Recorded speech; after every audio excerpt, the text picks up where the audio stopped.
Item number 10. Item number 10, Department Committee Reports, non-action items. 10A, 2020 Budget Hearing. Number 2, Budget Reports and Department Offices Critical Needs Presentation. Nikki Simmons. Right? Nikki and not Sherry, I think, correct? Yeah. Okay. Good morning, Commissioners. Nikki Simmons, County Controller. We just want to kick off our budget hearings. We are in budget hearings 2 and 3, so budget hearing 2 today, budget hearing 3 on Thursday. Throughout these presentations, you will hear from 17 departments and offices about their critical needs, what's going on in their offices, as well as hear from your Citizens Outreach Group and an update on your financial roadmap. Every presentation that we're presenting to you today and on Thursday is available online for the public to view. So we recommend people go out there, look at them. Again, we still are soliciting comments. We're in the citizen comment phase of our budget process. No action is needed today from the Board of County Commissioners. These are informational hearings only. No action will be taken. After these 2 hearings today, the next hearing will be on November 14th, where we will look for head nods from the 5 commissioners on what to put in the final adopted budget. Today, departments are going to tell you about what they're doing with their ongoing funding, any mandates or pressures on their department, any wins that they've had with their ongoing funding, and 2020 critical needs.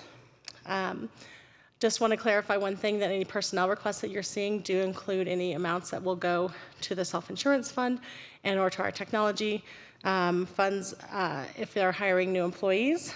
And we have asked departments to focus on their unrestricted general fund allocations, because that's the commissioner's discretionary revenue and what we have an option of what to allocate.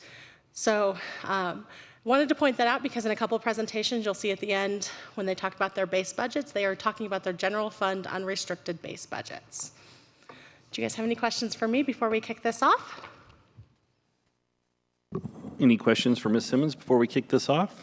All right. Let her rip. Well, we're excited. So first up, we have our Clerk and Recorder, Chuck Berman.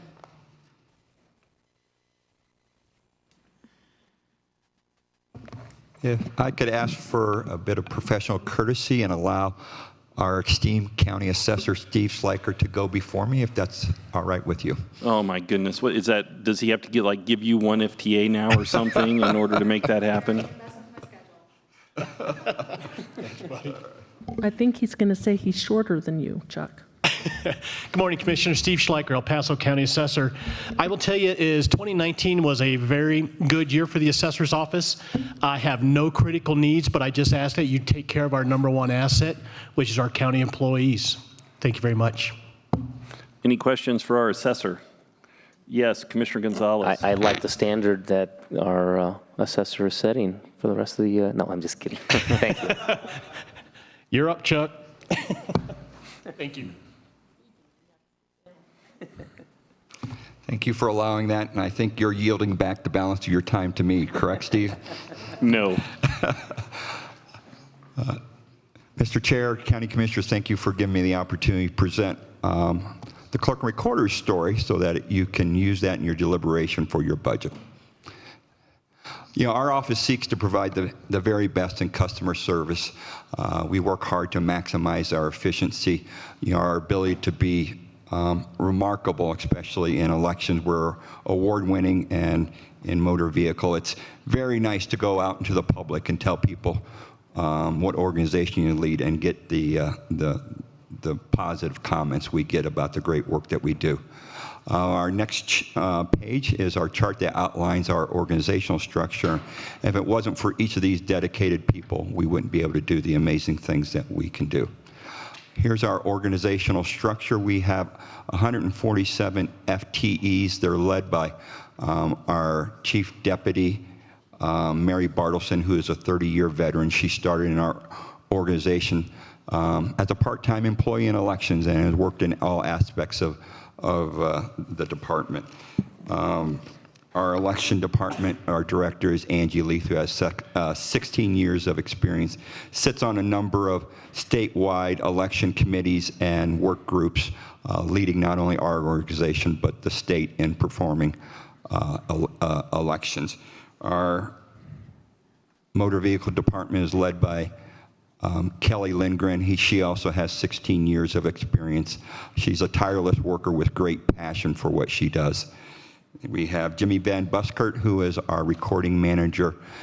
He works very hard to make sure that all the records under his purview are recorded efficiently and properly. Christy Smart, our clerk to the board, to your right, does an admirable job keeping all of us in line, myself included. And then Christy Ridlin, who heads up our communications department. And then finally, our newest member of our team, Trish Sierra, who is our accounting manager. Our motor vehicle department helps citizens register their vehicles, process renewal cards, renew driver's license, which is not a requirement by motor vehicle, but something that with the wisdom of the county commissioners and clerks that went before me decided that's a great way to extend our excellent service to our citizens by doing that. We have our 5 offices. We opened Fort Carson 3 years ago, and we are also the only county office that has office hours on Saturday. We have now 5 24/7 kiosks. We added a 5th one at the King Soopers at Stetson Hills and Powers. We'll be adding a 6th one next week at South Academy and Hancock. Our election department is award-winning. It's received numerous awards for reaching out to the disabled community and about our effectiveness and efficiency in elections. And I speak a lot about that, so I'll just go on to the next. Recording, we're responsible for recording, indexing, copying, and preserving public documents, primarily real estate documents, but a big part of our business is also recording those discharge documents for our military members in the form of DD-214s. We do marriage license and civil union licenses. Our clerk to the board records all our proceedings and establishes our agendas.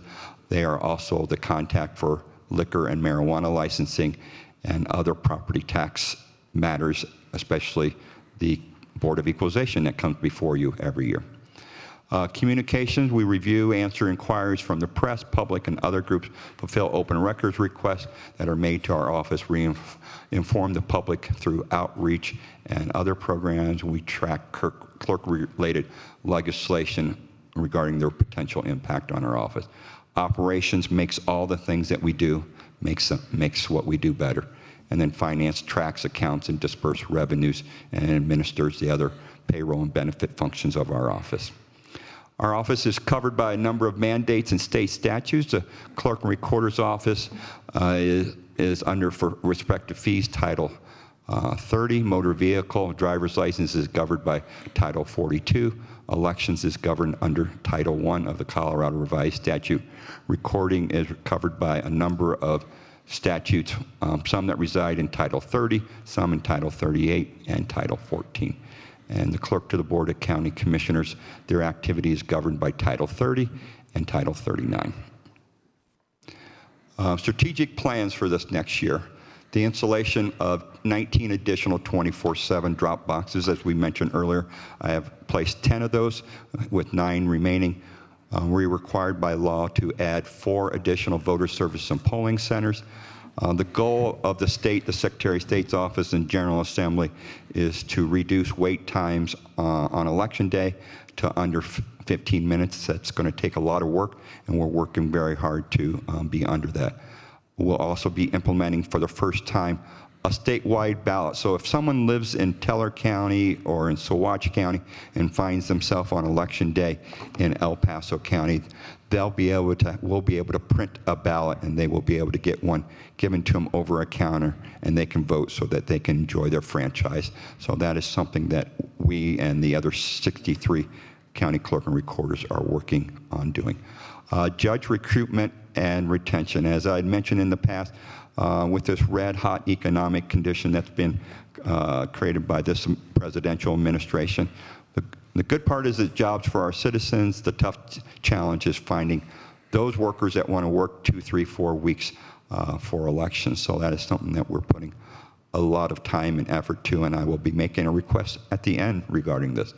And then we have to now have a number of VSPCs on college campuses. Motor vehicle, increase our staffing level. At various points throughout this year, we've been between 6 and 8. We've had 6 to 8 FTEs open, and that's been a challenge. We're continually working hard to retain people and to interview and recruit and train people. We're working to update and improve our training module, a model so that we can get people through trained and on our counters quicker, while at the same time decreasing wait times and backlog volumes with respect to titles. Recording, we're working on getting our marriage index fully imaged. We hope to have that all done by next year. Our other things that we're working to image, we hope to get done here in the next couple of years. Some operating indicators for office. In recording, we recorded 150,000 documents. We think next year we'll do 159,000, and by 2020 we'll be at 163,000. Registered vehicles, we're around 600,000. We'll grow by another several thousand here in 2019 and another several thousand more in 2020 to an estimation of 611,000 vehicles. Driver's license, last year we did nearly 99,000. This year we're looking to do only 89,000. You say, well, what's happening there, Clerk Brorman? Why are we going down? Well, more and more people are utilizing online services. So that's a good thing. It makes it convenient for them. They're not in their office, but more and more of our citizens are utilizing those type of services, and we think that'll continue a downward trend next year. Number of precincts, because we are coming up on a census, we are frozen in respect with what we can do with regarding precincts. So we're going to be holding tight here for the next year or so. Voter service and polling centers, we will have 32. We had 32 in 2018. We project by the presidential election that we'll have a total of 35. As you can see in the 2019 estimate, we have 7 VSPCs for this election. We'll have 11 for the presidential primary, and then in the June primary next year we'll have 8. Registered voters, as I mentioned earlier, we continue to grow. We'll be up to 465,000 here in a couple years. Earned media, by which we judge what we do in our communications area. This is media that we don't pay for. This is stuff that we do, interviews, radio, TV, print, and that's the value of what we realized in 2018, and a little less in a non-general election year, but definitely more in a presidential year. In the number of registered voters overall, are we seeing changes in the distribution between Democrats, Republicans, and unaffiliated voters? And if so, can you kind of hit that briefly? Yeah, we are seeing, prior this year, Republicans led the pack in registration. We are seeing more and more folks not affiliate with either of the two parties. I think maybe it's a commentary on the discourse that's in the public right now, and I think especially many young voters, millennial voters, are choosing the unaffiliated ranks at the present time.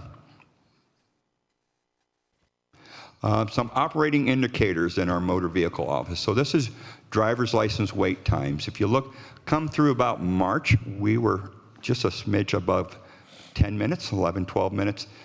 Since then, we have been increasing. So, Clerk Brorman, are you asleep at the switch? What's going on with our wait times? And I'll tell you a little bit more of that story here after the other slides. So, titles, we're seeing the same thing. Come March, an increase in wait times.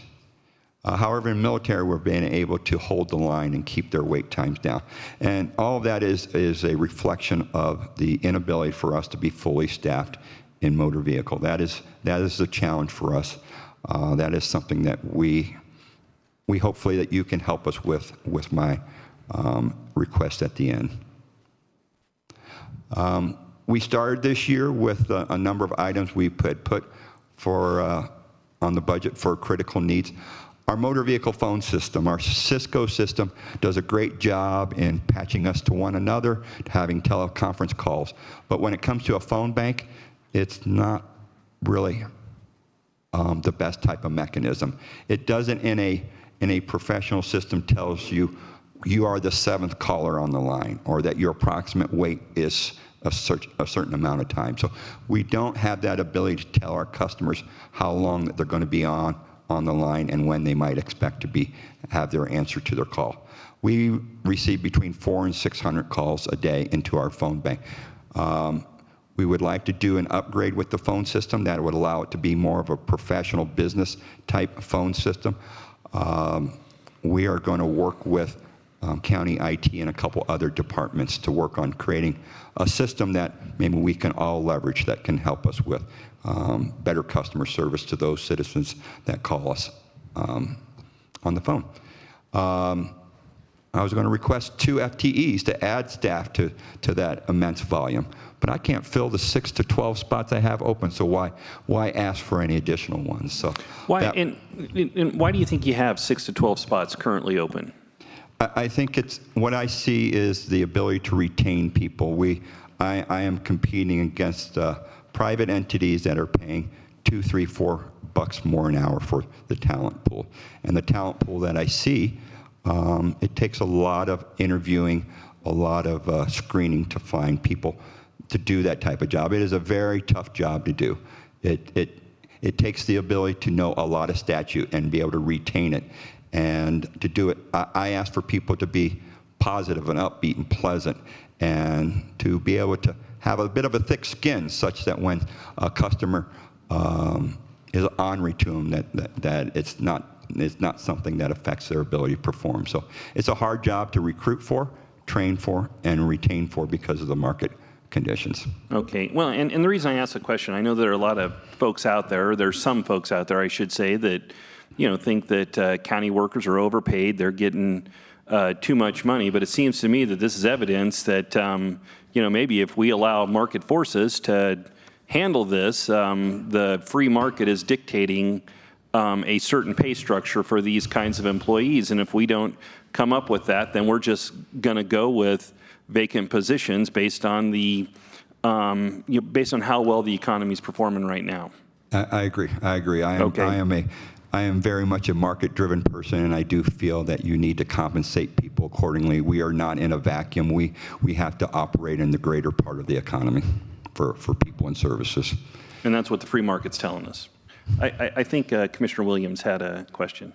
Yes, I know that we run a fantastic motor vehicles office. I know it is hard to keep employees, and I know sometimes if you have to go to the State Department of Revenue to do something, you could sit there all day. And I honestly want to thank the employees who work there, because I think each of us has in the back of our mind a little switch that flips on to, I'm going to be grumpy the second I step in this door. Yeah. So you're trying to teach the employees to be kind when probably more than 50% of their customers are kind of a little bit. Well, or in my case, you're grumpy before you come in the door. Yeah, So they might be just not quite as nice as they could be. So, we appreciate all that they do. They do. We screen very diligently to get the best possible people, and I've got binders full of notes from people about they've never been in a DMV like ours with respect to the knowledge that they know and the thoroughness and the efficiency and the positiveness that they go about the job. So we have some very special people. Also, state computers. So I have to often have 2 training classes going on to stay up with these open spots. So I need additional computers, but I had proposed that early on, but we're just going to use operational reserves to pay for those things so that we can run 2 classes simultaneously so we can get to having a full counter line. And then Kronos payroll upgrade in our elections department. So in an election, we hire between 300 and 600 people. In this coordinated election, we'll have 300. In the presidential election, we'll have 600. That is a lot of people for our payroll system to handle. They can't handle a number of people. So they ask us to process those people on the other week of payroll, not the weekend that we process county employees. To do that requires us to do all the time cards manually. It's very, very labor intensive to do anywhere from 300 to 600 people's time cards. There is a module that can be added to Kronos that would allow for that, but it carries with it a price tag. So instead of going to you and asking for $120,000 for that module that we have to use 1, 2, or 3 times a year, we're just going to hire a part-time FTE out of our funds to be able to handle that. But that's something we should consider down the road when funds are available to maybe consider that. So highlight this all. What am I asking for? Same thing that Steve Schleicher is, just to consider our employees, appropriately compensate them so that we can retain the quality people that we have, so they don't look for something else, that they have the benefits and the compensation that will allow them to stay and sustain their families. So if you could do that in your budget deliberation, that would be greatly. I'm going to put you on the spot here for just a second, going back to that slide. Knowing that we have a lot of constraints this year, we're not going to be able to get there. But in your mind, what would be a competitive adjustment for employees this year? A 2%, 3%, 1%. Just to, what I'm trying to do here is just articulate kind of what the need is right now, and helping to understand, these vacancies and how we need to appropriately pay employees, because, we kind of want to make that a little bit of a priority here, understanding that we have a very limited number of dollars in order to be able to do that. It's a pretty substantial number. It's probably on the order of 5 or 10% when you compare to what we have compared to other places in the Front Range. I know some cost of livings are a little cheaper here than others in the metro area, but we're getting there. You see the exodus of people out of the metro area coming down to buying homes. They keep on driving south until they find something that they can afford, and El Paso County is a great place to do that. So I think it could be a 5 to 10% increase, but I know that's probably not within the capabilities here.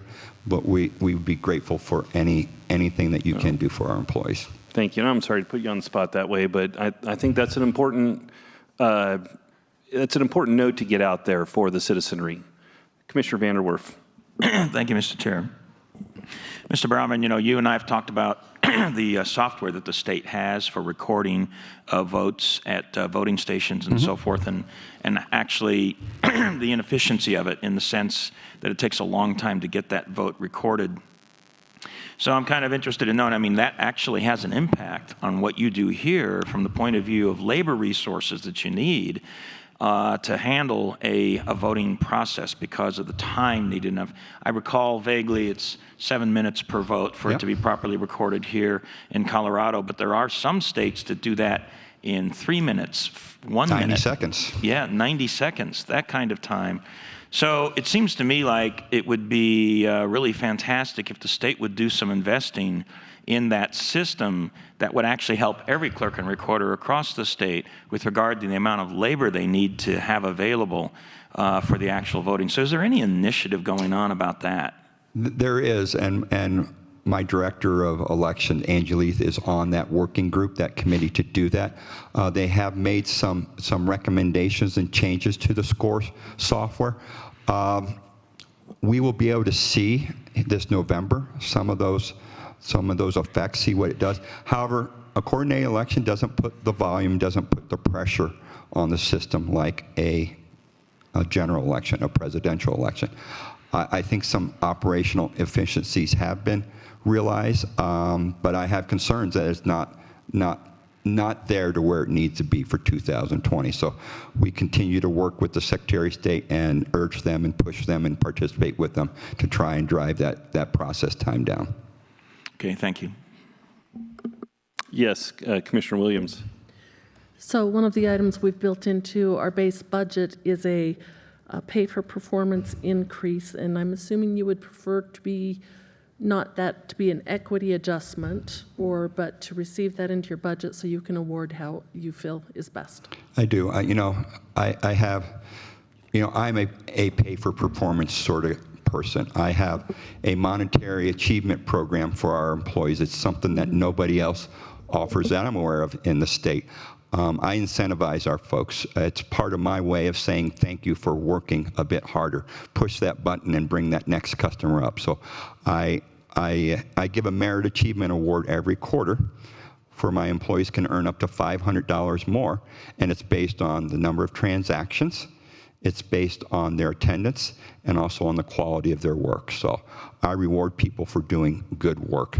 I want to record people who work hard, who are dependable, do work in a quality way, and this is my way to bring free market, private practices of the business world into county government.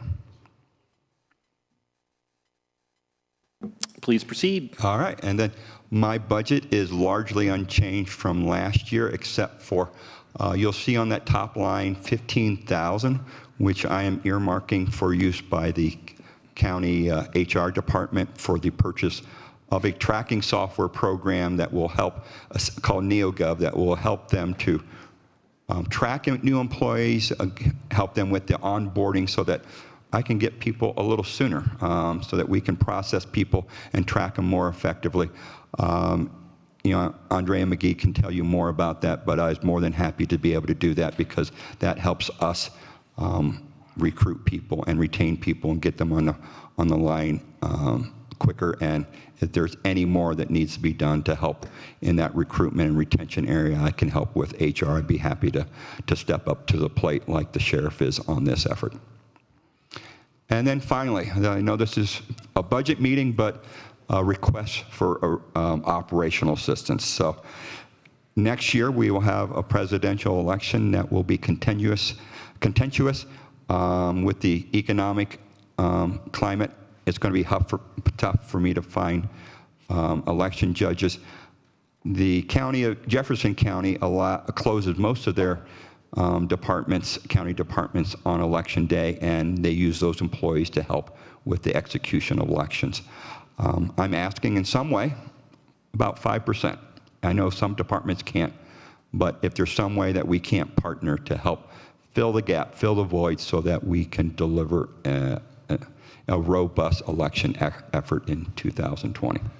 And is that just going to be for the general election, or are you going to need that for the now presidential primary, other primary, and general election? I need the labor content for the presidential, but what I'm doing with my staff, I'll be closing my offices next year in the presidential. I have about 30 people that this November, the last 2 days, they're going to be working side by side with other election judges to process. Another third of my staff will, in the presidential primary, be working to learn that. Another third will be working in the primary election in June, such that I will have 100% of them trained and ready to go, that when Election Day Monday comes, they've done this at least once or twice so that they're prepared.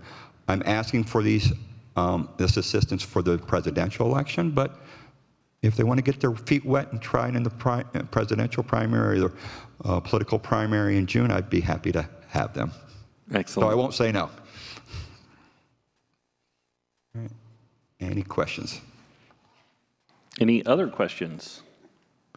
All right. All right. Well, thank you very much. Thank you all.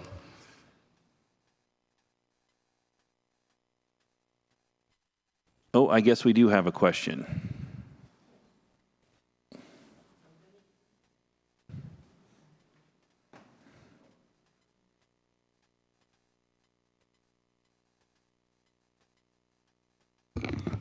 Deborah Stout-Meininger.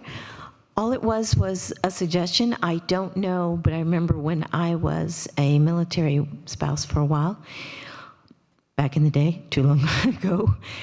But does El Paso County Clerk's and Recorder's Office, for those hard-to-fill positions, sometimes advertise those openings in like the commissary and the family services buildings, where most of the spouses would be going, because they wouldn't be going all over town just looking for it, but if they had a map and where it was and what the applications were for. I never saw them back in those days, but I just wondered if those were places where they have them and if that information was given to them as they're coming and going from Fort Carson. Thank you for that question or comment. We do, with county HR, we have had job fairs down at Fort Carson to encourage. At any one time, I have probably a dozen, 15 people of our team that is, their spouse is a member of the military here. And that's part of the attrition that we see is every 2 or 3 years. They're very dedicated people. They work hard. They're an asset to our organization, but then they leave and they go on to the next adventure. So that is part of that turnover. They make great employees, but I can't keep them forever. So we do work with the military installations and have a number of people on our staff that come through those mechanisms. So thank you. All right, thank you very much. Okay, up, Commissioner Gonzalez. Thank you, Mr. Chair. I just wanted to make a comment because you highlighted and it was brought up during the discussion, and I think for the public, it's a good comment to comment, and this was mentioned the other week, on why the budget is so tight. And part of the reason, even though we're in a strong economy, the budget next year is so tight, there's this anomaly, which our financial or the budget office mentioned previously. This only happens every 12 or 13 years, but this oddity of getting paid every 2 weeks, every 12 or 13 years, it just works out where there is one more paycheck that the government has to pay in a given year. And that 27th paycheck is almost $4 million next year. And so even though we have this strong budget come in, $4 additional million will be going out to this one paycheck, which really reduces that overall budget. And so I just kind of wanted to highlight that when we talk about that we have a tight budget, it's not just something we're saying. There's an oddity that happens, less than once in a decade that we have to account for, and that is making this budget decisions difficult next year. But we're going to do the best we can. But I just wanted to put that out there for the public to understand. Yeah, sure. And I think that's just one of the factors in the perfect storm, right? That's here's all the unfunded mandates, as you're saying. Yeah, for sure. So it is a little bit of a perfect storm this year, that's for sure. Thank you for that. All right, I guess IT's up next, but here's what we're going to do. We are going to stand in recess for a comfort break, so we will come back in about 10 minutes. We're in recess.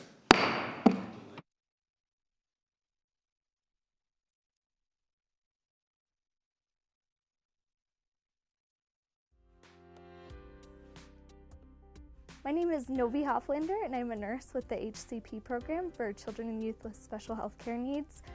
We provide care coordination for kids in foster care. So that can look very different for every family, but some of the things we do are providing resources for children in foster care to their foster families or biological families, help families identify unmet medical needs that their child might have, and also help the parents develop skills that they need to advocate for their child.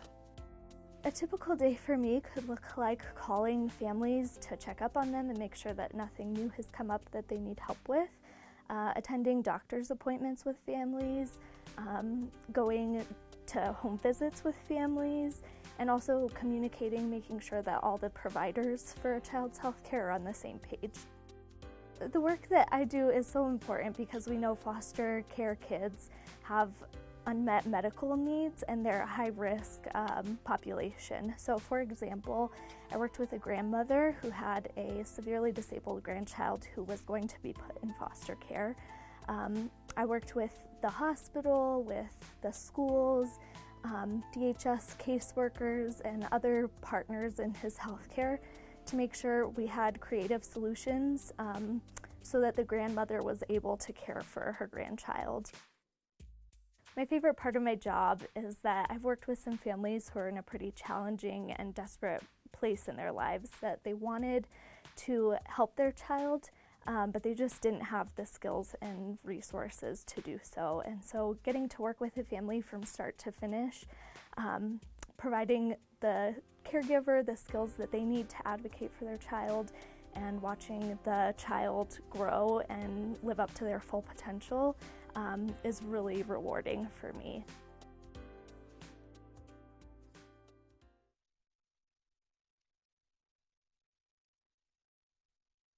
I'm a little baby. Sometimes my mommy and daddy need a break. Since I can be a lot to handle, they only leave me with people who don't get angry quickly and know what to do in an emergency.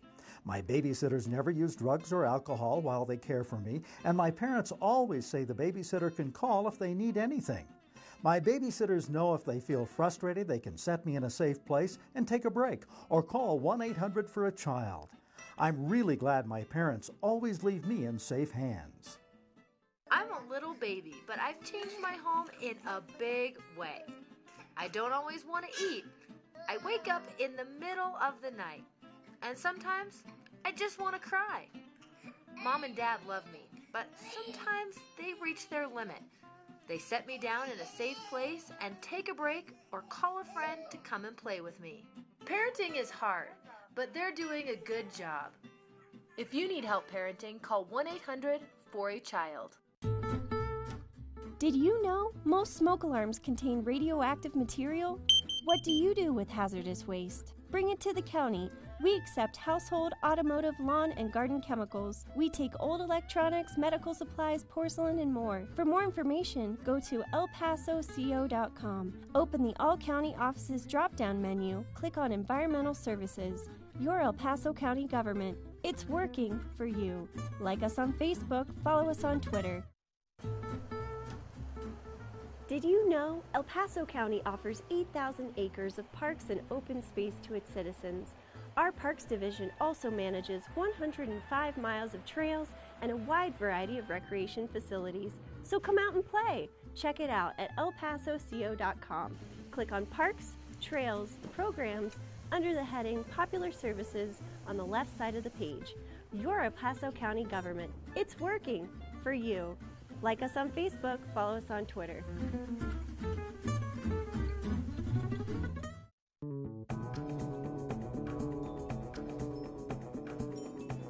Hello, my name is Carl Tatum, Fire Chief from Hanover Fire Department. Our region is seeing its share of wildland fires, both large and small.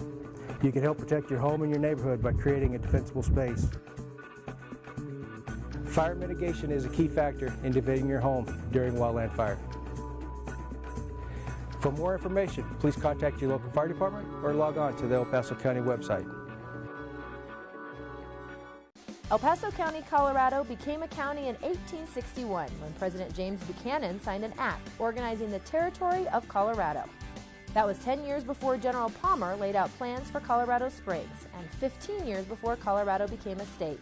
9 years after becoming a county, the U.S. Census Bureau put El Paso County's population at 987 people. The estimated population in 2013, 655,000, the most populous county in Colorado.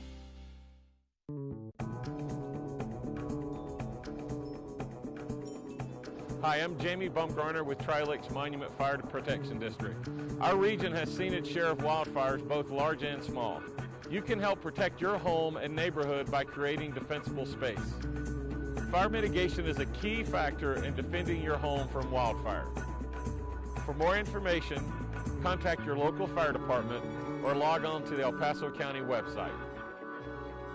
Did you know that grass clippings contain nitrogen and phosphorus, which are nutrients that can pollute our streams and lakes? Blow it back. Keep grass clippings off the street. Leaves, grass clippings, and other debris can clog the storm sewers, cause flooding, and make its way to our water supply. Blow the material back onto the lawn, where it will return nutrients back to the grass. Keep it clean, because we all live downstream. For more information, call 520-6460.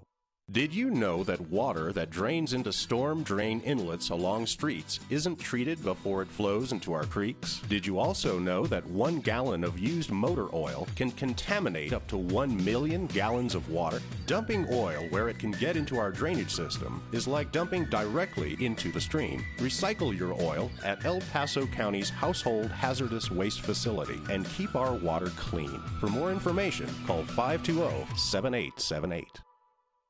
Did you know pet waste contains bacteria that can end up in our local waterways? Stormwater can carry pollutants from your pet's waste right into our storm sewer system. So the next time you walk the dog, bring a bag and scoop the poop. Keep it clean because we're all downstream. For more information, call 520-6460. This message is brought to you by the El Paso Stormwater Program.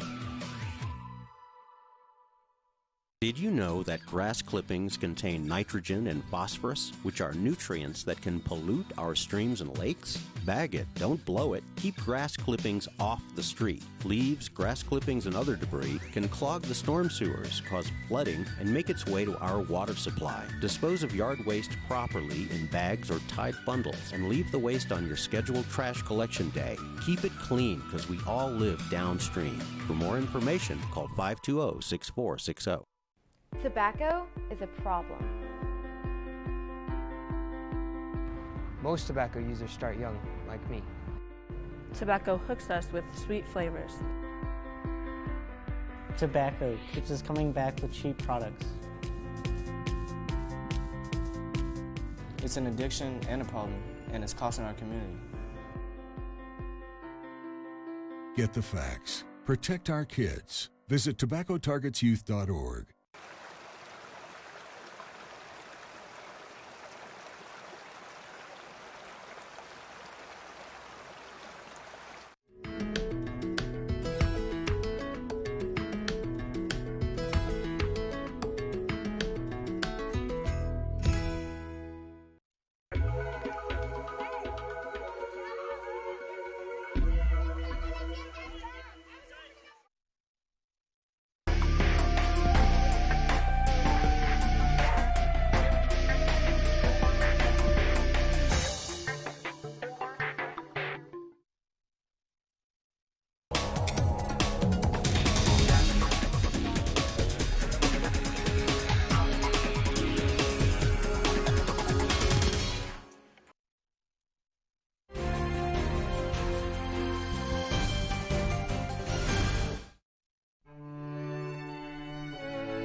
There's a better way to end campaign calls.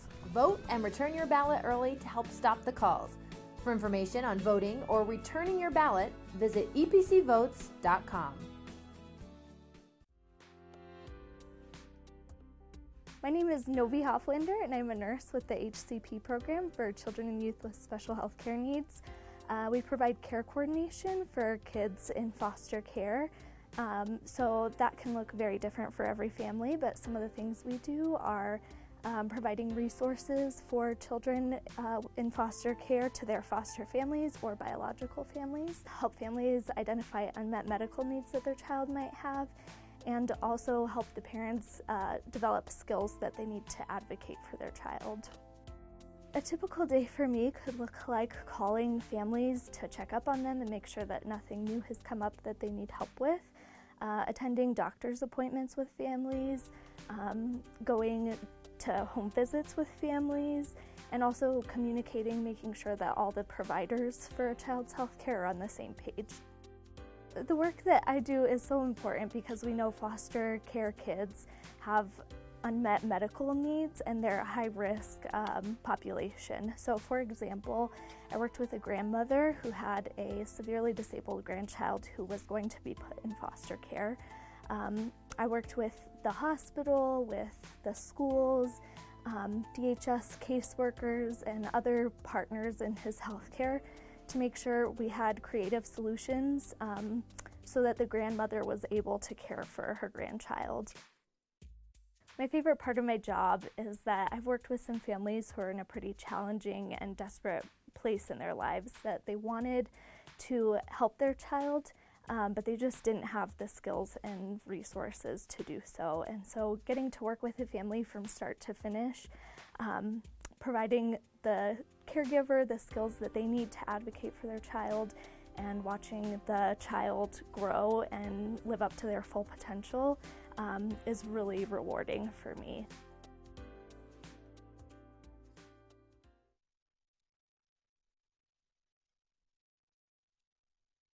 I'm a little baby. Sometimes my mommy and daddy need a break. Since I can be a lot to handle, they only leave me with people who don't get angry quickly and know what to do in an emergency. My babysitters never use drugs or alcohol while they care for me, and my parents always say the babysitter can call if they need it. All right, we'll come back to order. On to IT's presentation. Mr. Eckhart. Thank you. Good morning, Commissioners. I'm Jeff Eckhart, County Chief Information Officer, responsible for the County IT Department.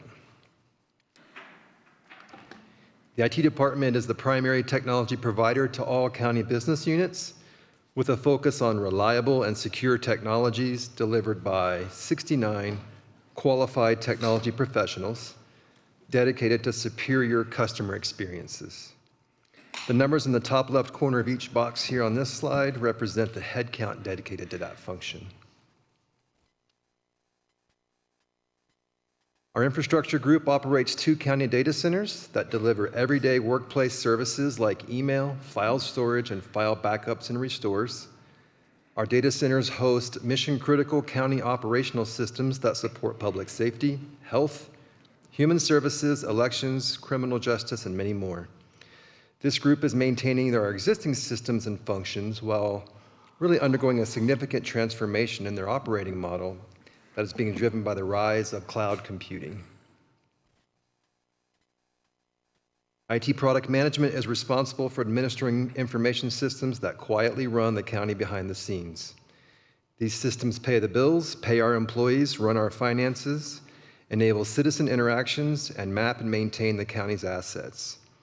Our maturing project and service management practices are enabling process and efficiency improvements we see as vital to staying afloat in the rapidly changing world of information technology. Customer support is IT's everyday touch point between employees and their technology that enables offices and departments to deliver government services. They now have a growing role in keeping desktop computers, laptops, and tablets updated, patched, and secure. Further, they are responsible for administering the desktop computer replacement program, which has replaced over 50% of our desktop computers in the 3 years since the program was reinstated. The Information Security Group... Before you move on that from the replacement cycle, how often should, I get that we have a desktop replacement program. Correct. What about for cell phones? So we do not have a formal dedicated capital replacement program. Those devices are generally considered consumables. And so for the most part, offices and departments take care of the refresh cycles on their own. And how often should we be refreshing our cell phones? We like to see devices refreshed when the manufacturer no longer is supplying updates for those. So as long as the software is being patched for the latest security vulnerabilities, then the phone is generally considered by us to be safe and continue to be used. Okay. So for iPhones, that'd be like a 5 or a 6, somewhere in there? It could be as much as 5 or 6 years, absolutely. No, an iPhone 5 or an iPhone 6. So some of those iPhones, could be up to 5 years old, though. I mean, the replacement cycles for those are quite long because Apple continues to support those products, probably much longer than some of your other suppliers do. Okay. I was lobbying for a new phone there, but apparently I'm not going to be getting one. Yeah, so, yeah. Yeah, Commissioner Williams. I just wanted to comment on that one slide about your security measures. I thought that one of the most fascinating parts of the tour I had of your department was, maybe you're not to that slide yet, was walking in and seeing all of the hits coming from all over the world, coming into. That was just really fascinating, and now that I'm married to a city council member, we way outrate the city of Colorado Springs when it comes to IT protection. So I'm glad to hear you say that. It's exciting but frightening to me to think that our shield was constantly being bombarded, right? And so at some point, one's going to make it in, and those are bad days for the IT department. So we're doing all we can. Information security is focused on the security of information and technology assets countywide. The group is now a formal discipline with the department as a result of the board's funding of IT's 2019 critical need request, and we thank you for that.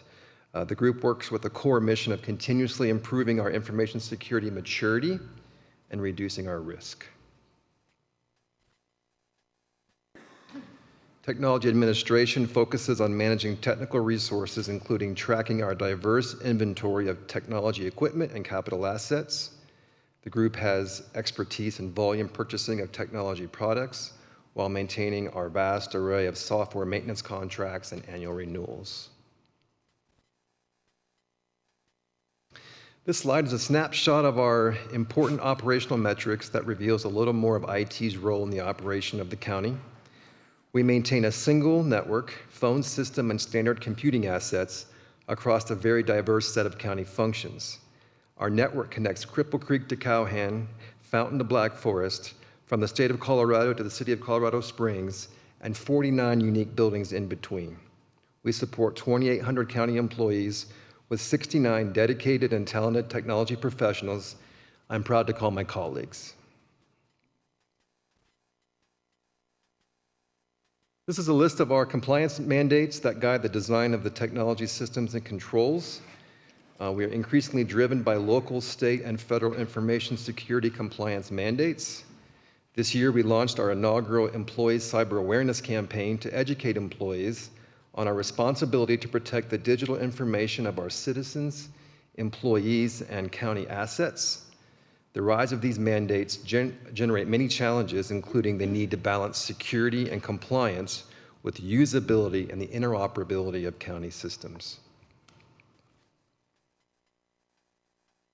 The next two slides show the progress we have made towards satisfying the technology goals laid out in the county strategic plan. Check marks on the list represent completed strategic plan goals.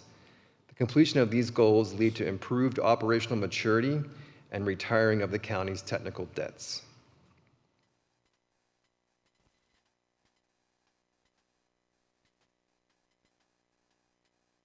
Slide 2 of our goals, an open circle on the list represents strategic plan goals that are continuous in nature. In most cases, we have completed one or more projects and made concrete progress in completing these goals, but again, they're very continuous in nature. Now I'm going to move into current operational initiatives the department is working to complete. The Office 365 program is the first of those. It will standardize all county business units on the latest and most secure Office version and marks the first significant move to the cloud for a countywide system, countywide email. This graphic was current as of the due date for this presentation. However, more groups were migrated this past weekend, including Public Health, the County Attorney, the Treasurer, and the Surveyor, bringing our total count of migrated employees to 900. We are on track to complete the countywide rollout by Q1 of 2020, and we thank you again for funding this critical need request from last year. Operational initiative number 2 is our formal information security program. This graphic is the slide from last year's presentation, which is showing the progress we have made on these initiatives. The program is closing gaps, mitigating risks, and improving the overall security position of the organization. You will note that several of these initiatives require a multi-year effort to replace significant infrastructure components. Information security is a very dynamic discipline right now. Much work has been done, but much work remains. This is another 2019 critical need that we are very appreciative of you supporting. The final operational initiative to cover this morning is the Assessor and Treasurer system replacements, which, when complete, will transition these operations from custom in-house developed software to commercial vendor-supported products. The project commenced in April and is scheduled to take a little under 2 years to complete, but we are on track to go live in early 2021. The Assessor and Treasurer and their staff have been very supportive of this major effort to retire significant county technical debt. This slide shows our base budget for 2020 and our critical needs. We are not requesting any critical needs for the 2020 budget cycle. And with that, I'll answer any questions. Any questions for Mr. Eckhart? Yes, Commissioner Williams. Just one is the Treasurer Assessor program. Is that the last one that's going to come off? Is it the old VAX system? There is still an operational component of the Treasurer's operation on VAX, and that will retire that dependency. Thank you. Commissioner Vanderwerf. Thank you, Mr. Chair. So appreciate all the great work you're doing. It's obviously these are critical things, being protected from cyber and so many other updates. And of course, it's kind of amazing when you actually dig into it how much IT support is needed across the different departments because of the unique requirements. So a couple of questions for you. The first one is, a lot of this can be driven either well or in a bad way with legislation that might be well-written or not well-written based on some of the demands that come down from Denver. So do you see anything on the horizon that is potentially an issue or a risk or something like that? And if there isn't anything, that's fine, you know, that you might not be aware of. But I just would be interested in being aware of something that might be a challenge or a risk for us that might turn into, again, either an unfunded mandate or something that we don't feel we need to do. Many times I've stood up here and said we come alongside the offices and departments. Ultimately, I look to elected officials to let me know when those things come along, maintain great relationships there. So nothing to report this morning, but I think the way that we operate leaves open the possibility to quickly respond to those things as they come down. Okay. And then the second question is, information technology. It's interesting because on the one hand, there's advancements that take place that can allow you to be more cost-effective in doing the mission. On the other hand, there's new emerging requirements that drive costs up. So do you see anything on the horizon that might allow us to be more cost-efficient? Because, it's a $13 million budget. That's a big chunk of the total discretionary budget for the county, and it's necessary in order to protect the data as needed. But I'm always hopeful that there's something coming, through technology advancement that's actually going to reduce some of these costs. So I think we look at it more in terms of technology advancement and improvements and efficiencies help us keep our head above water as opposed to being able to roll back what we have. The pace of change in the IT world is enormous. And the things that face private sector companies we also face here. So we recognize that we're not going to get a huge lump sum investment from the board or have a huge headcount increase. So our strategy is to use operational efficiencies, to look for ways to automate, to look for ways to make the county more efficient in their business processes as a way to control cost, as opposed to coming to you to request more needs, basically. So we basically use efficiencies and automation as a way to keep our head afloat and not bombard you with unreasonable requests as we see the needs across the whole department, across the whole county increase. Every director and elected official I hear come up ultimately have technology needs and have technology components to their operations. So today, technology becomes a central piece of delivering government services across the entire spectrum. Okay, great. I appreciate that. And so I think there was a key word in there about technology advancements that can improve efficiencies, and you are on the lookout for those things. So, yeah, okay, thanks. Thank you. And how are your manning levels holding up? I know traditionally IT is really hard to recruit for, and I got to imagine in this economy it's even more difficult. We've worked well with HR. We've worked well with the county administrator. IT is a little bit different beast in that we compete directly against the private sector. So the same network engineers we need, the same cybersecurity folks we need, are also able to go and directly use their experience and skills in other places. So we've kept the IT needs in the current focus of conversation, and I think that's helped us push up our salaries and stay competitive. But recruiting and retention is a constant need of ours to focus on, and we continue to look for innovative ways to do that. Okay, thank you.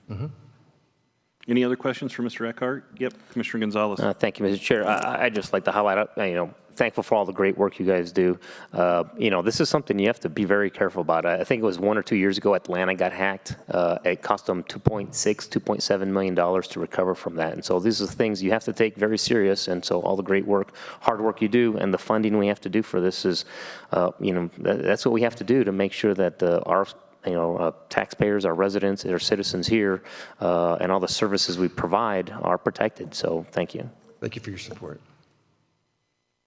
Any other questions for Mr. Eckhart? All right, seeing none, thank you. Thank you. All right, who are we taking next?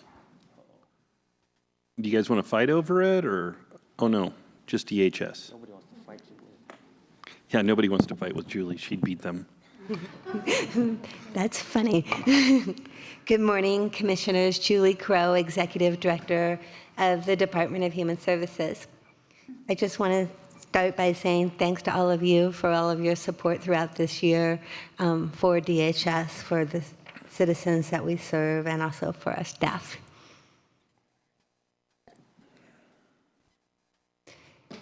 So before you is a very condensed version of our organizational chart. DHS has 672 staff, which includes full-time as well as part-time positions.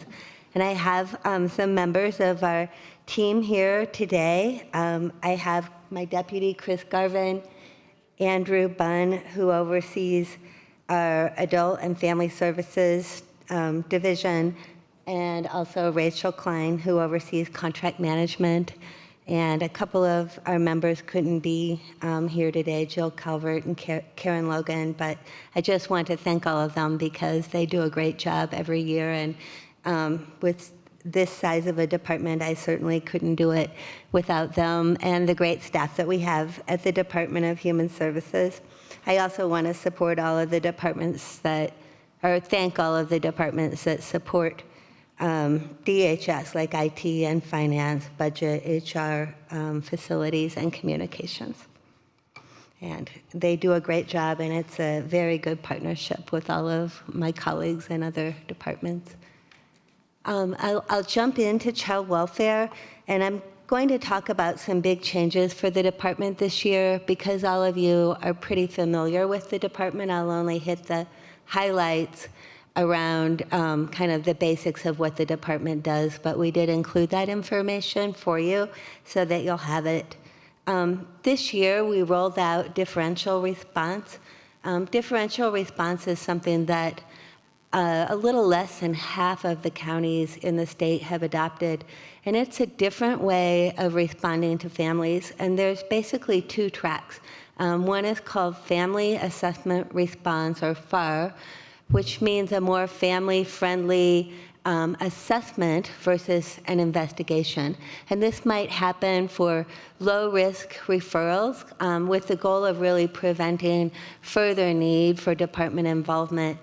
The thing that's different about the family assessment response is that those cases won't go to court, and that allows us to spend more time with the family working just on prevention. And there's also not a finding of abuse or neglect, and that finding can be something that can hang over a family's head or prevent them from working in certain areas like a child care or a school. And so for those really low-risk cases, they'll go into the family assessment response track. It is a long and rigorous process to roll out differential response. You have to meet certain performance goals. You have to submit an application to the state. All of your staff working in child welfare have to undergo a certain amount of training that's quite lengthy. And after working on this for 2 years, I'm proud to say that we successfully rolled out differential response October 1st, and we had our first differential response assignment just yesterday. So we're really pleased and happy about that. If you hear about it, it can sometimes create anxiety in the community because people might think, well, there won't be as many court cases, so will there be as much need for, say, respondent parents counsel or guardian ad litems? And when you see the numbers that we serve, I think your answer is easy. There's unfortunately more than enough child abuse and neglect work in El Paso County, and no one needs to be worried about their jobs or anything like that. We have very high numbers. In fact, about 20% more referrals than the next largest county, which is Denver. And I'll get into that a little bit later. I also want to draw your attention to another new program that we're very excited about, which is our 0 to 3 program. Children 0 to 3 are our very most vulnerable citizens, and if there is ever a fatality, a near fatality, an egregious incident, those kiddos aren't community visible, and so we really want to have extra eyes on those kids. And so we've formed a new team specifically designed to work with the needs of that population, which includes somebody within our department who will focus on eligibility, early childhood screenings, and we're working with Peak Vista to establish nurses, and those nurses would do home visits with caseworkers, because caseworkers aren't medical practitioners. So this is really important. It's something that you'll see come before you soon, but caseworkers aren't medical practitioners. And so having a nurse along who can weigh and measure, make sure the arms and legs are working okay, check really thoroughly for bruises or marks, that sort of thing, can make a huge difference. It's been tried in a few counties and a few states, and it's made a major impact. And so we're looking forward to bringing that here to El Paso County in a more formalized way. We started initially doing some of this with public health. We had a really hard time retaining one nurse because of the difficulty of the work and the volume of the cases. And so we stepped back, regrouped, worked really closely with Susan Whelan and Dr. Robin Johnson to redesign the program and have 2 nurses this time so that they have support for each other. The last little chart that you'll see is about our efforts to reduce congregate care, and you'll hear about why that's important, but congregate care is residential settings. We don't want our children to grow up in institutions. We want them to be with families so they have a place to go home for the holidays. They have the support of someone that is with them all the time, and if they grow up in an institution, they don't have that. And as you know, our young people need support not just until they turn 18, but when they go to college and beyond. And so having kids grow up in families is really important to the county. And I'm pleased to say that today we are down even a little bit further. I checked the data this morning. We're at 45 residential placements, 41 in group, and 86 total. So I believe that that's an all-time low, and our goal is to continue to reduce that. So I'm going to focus a little bit about Families First Preservation Services Act. You'll hear a lot about this. This is the biggest reform at the federal level for child welfare that I can remember in my career. And so I'll talk just a little bit about this because I know that you'll hear about it as you work across the county and also your work with CCI. So a new law was signed into effect, and it reforms our funding in a way that we will now focus more on providing services to families who are at risk of entering the child welfare system with the aim of preventing children from entering foster care. So in the past, our funding was tied to a child enters foster care and they're placed, and so that's how federal funds would be drawn down. This new way of looking at things allows us to draw down federal funds to prevent that in the first place. So it's much more proactive and upstream. This new act requires services to be trauma-informed and either promising, supported, or well-supported practices. And there's a clearinghouse established to make sure that every practice that we will use will meet that criteria. If they don't, eventually we'll not be able to draw down federal funds. So we have a really big scramble as a state to make sure that all of the services that we're offering to help prevent child abuse and neglect meet that very high level of evidence. It also seeks to incentivize the well-being of children in care by incentivizing states to reduce congregate care. El Paso County is a really important player in that, as the biggest county, and so the state's really focused on helping support us with congregate care reduction as well. And so basically, you'll hear about our new placement prevention services and ensuring appropriate placement. And I'll just hit the highlights here. As I described, we have federally funded placements, which can be kids remaining at home, children with certified kin. It says kin, but there's a distinction. We have some relatives that are not certified as foster parents. Those will not be eligible for those federal funds. Kin can instead seek something that's called child-only TANF, which is about $124 a month if they're caring for a child, if they don't care to become certified foster homes. And some people don't care to do that. That's their choice. And some choose not to do either, but just bring a relative into their home. So there's really 3 tracks for kin. Family foster homes, and then a new category, which is called qualified residential treatment programs.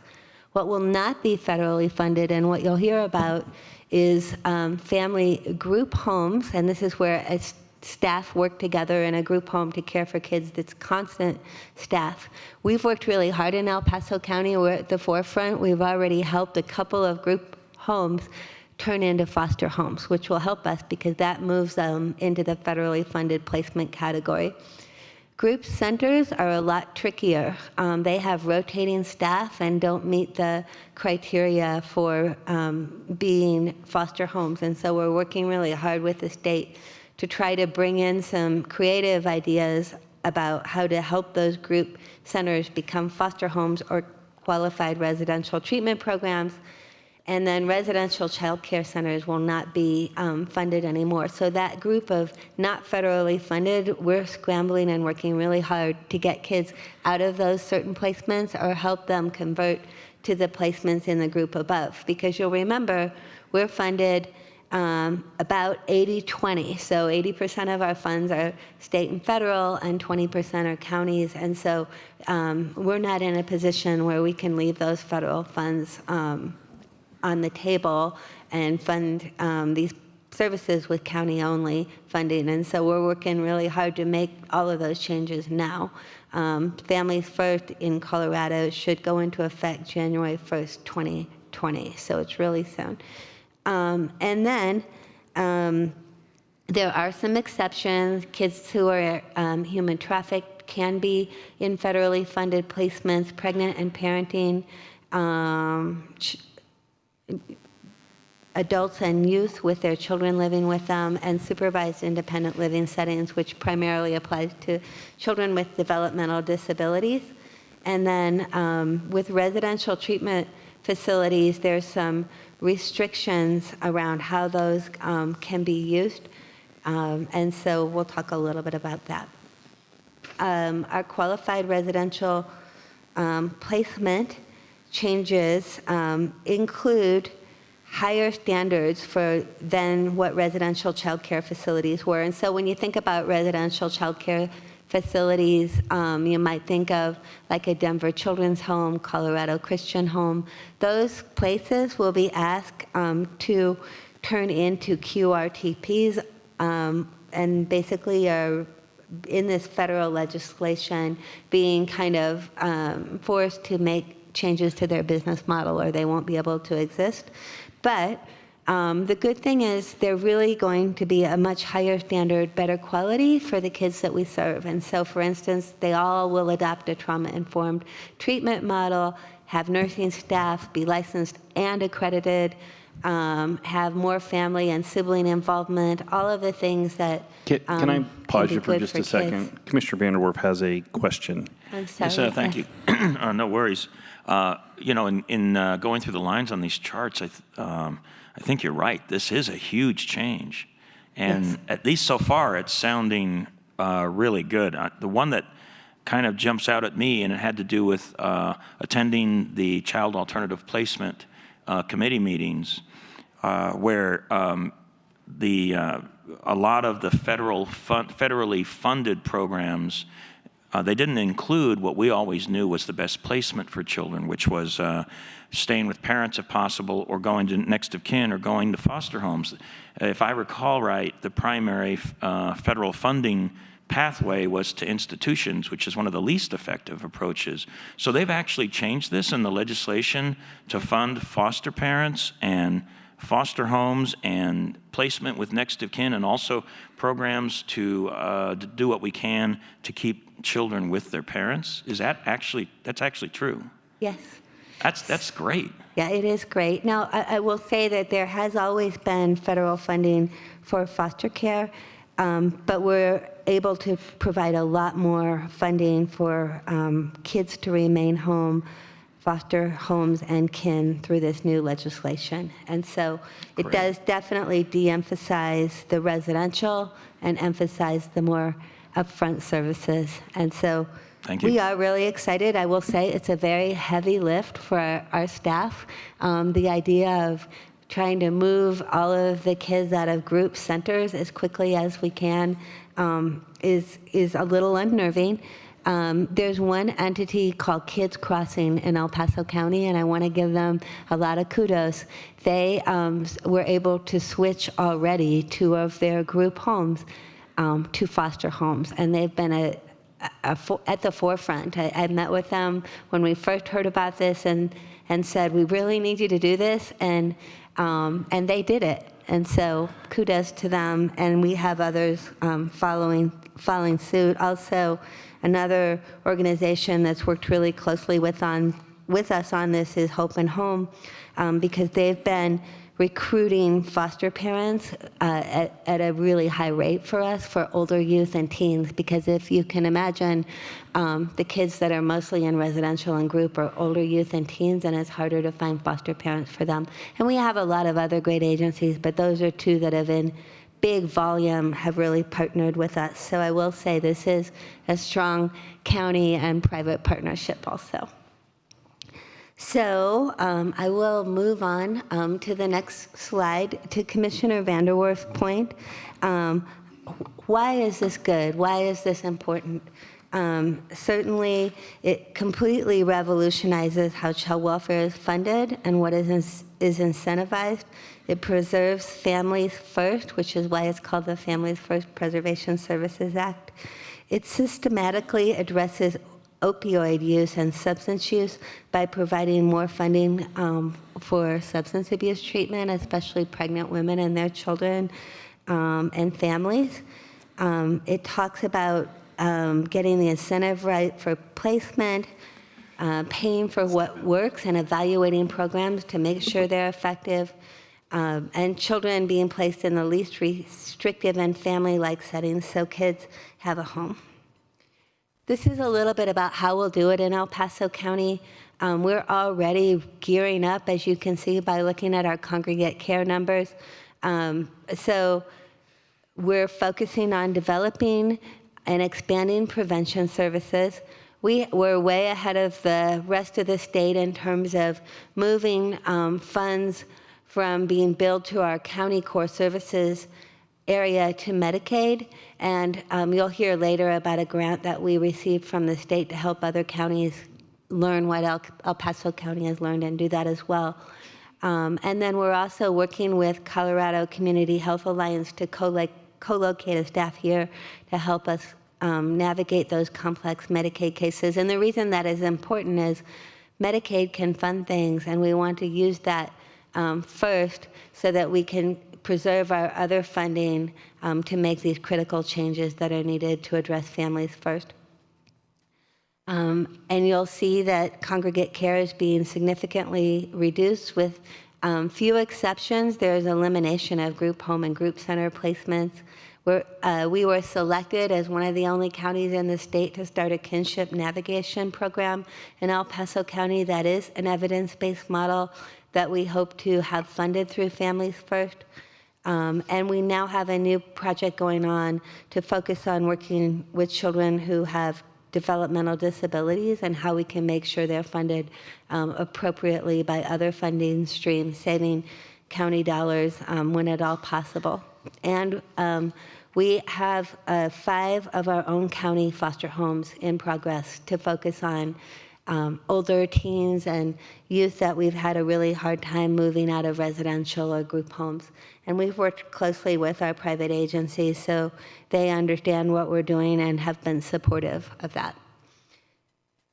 So I'm going to kind of flip through these slides. I think you're all very familiar with what our Department of Human Services does. And you've all been and visited and seen and heard about this on multiple occasions, but just for your reference, you'll see what we have for child protection ongoing, our day-to-day work with intake, ongoing kinship, adoptions, and community services, and how we work with the community for adolescents. You have a description of also adolescent We do have a question. intake and ongoing. Pardon me, Commissioner Bremer. Sure. Thank you. Julie, can you tell us, I see your intake teams respond to reports and allegations of child abuse. Can you kind of give us a sense of the volume of calls received? Yes. Sorry to put you on the spot. Or if it's later in the presentation, we can wait. I do have this in a slide, but it's about, I'll give you exactly. For referrals, this is 2019 year to date, knowing that 2019 isn't quite over yet. We're at 16,503. Assessments, we're at 6,633, and founded cases is at 1,753. And what to know about that is referrals are every time somebody calls in a child abuse and neglect report. Assessments are when it meets the statutory criteria to go out and investigate. And then the founded means that we investigated and we actually did find that there was child abuse and neglect. You'll see that with the rollout of differential response, these numbers will look a little different next year. You can anticipate that the foundeds may go down a little bit. The assessments might actually go up because our goal will be to get out there and assess and offer services in a more preventative mode that we weren't able to do before under the typical statute without being a differential response county. Thank you. Thank you for your question.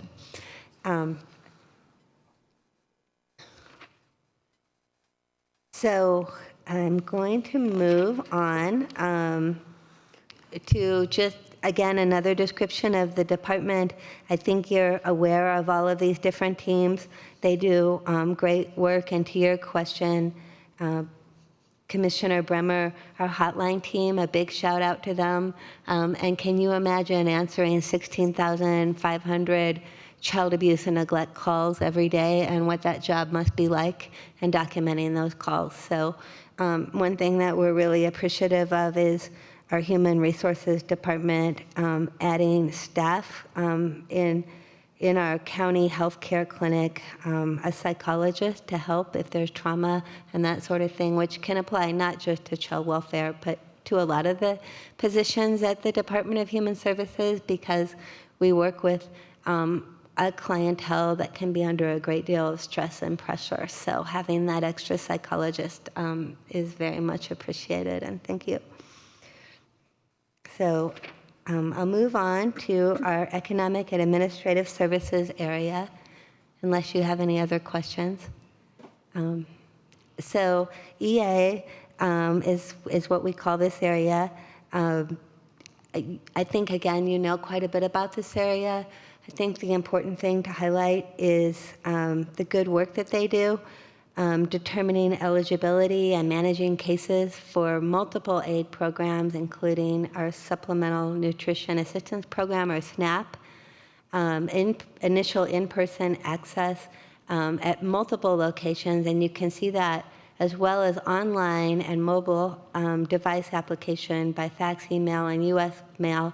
For your benefit, we've provided all of the different locations. You'll see sometimes they change. We'll let you know if there are going to be any changes. And I think a great thing for commissioners to always highlight is sometimes someone will say, we need eligibility staff here or there, but please remind people that there's online eligibility through Peak. People can apply in their own living rooms. They can apply on their iPhones. Our community is getting more and more tech savvy, and so sometimes it isn't worth it to have a full-time staff at a location where we might only see 1 or 2 people, but they can apply online or go to any of these nearby locations. And we are expanding to the new Peak Vista site on Jet Wing, and we'll end our services at the Sand Creek Library. That was done in partnership with Sand Creek and Peak Vista at the request of, I think, Councilwoman Avila, and also working with Commissioner Gonzalez, who really wanted to make sure that this area was well covered. And we're really excited about Peak Vista because we think the volume will be a lot higher and more responsive to the community than the library. So we're pretty excited about that, and that will happen soon. I'll let you know. And then we can have maybe a little celebration or a visit over there. So, on to our adult and family services, which works with medical and financial needs of at-risk adults who are elderly and disabled.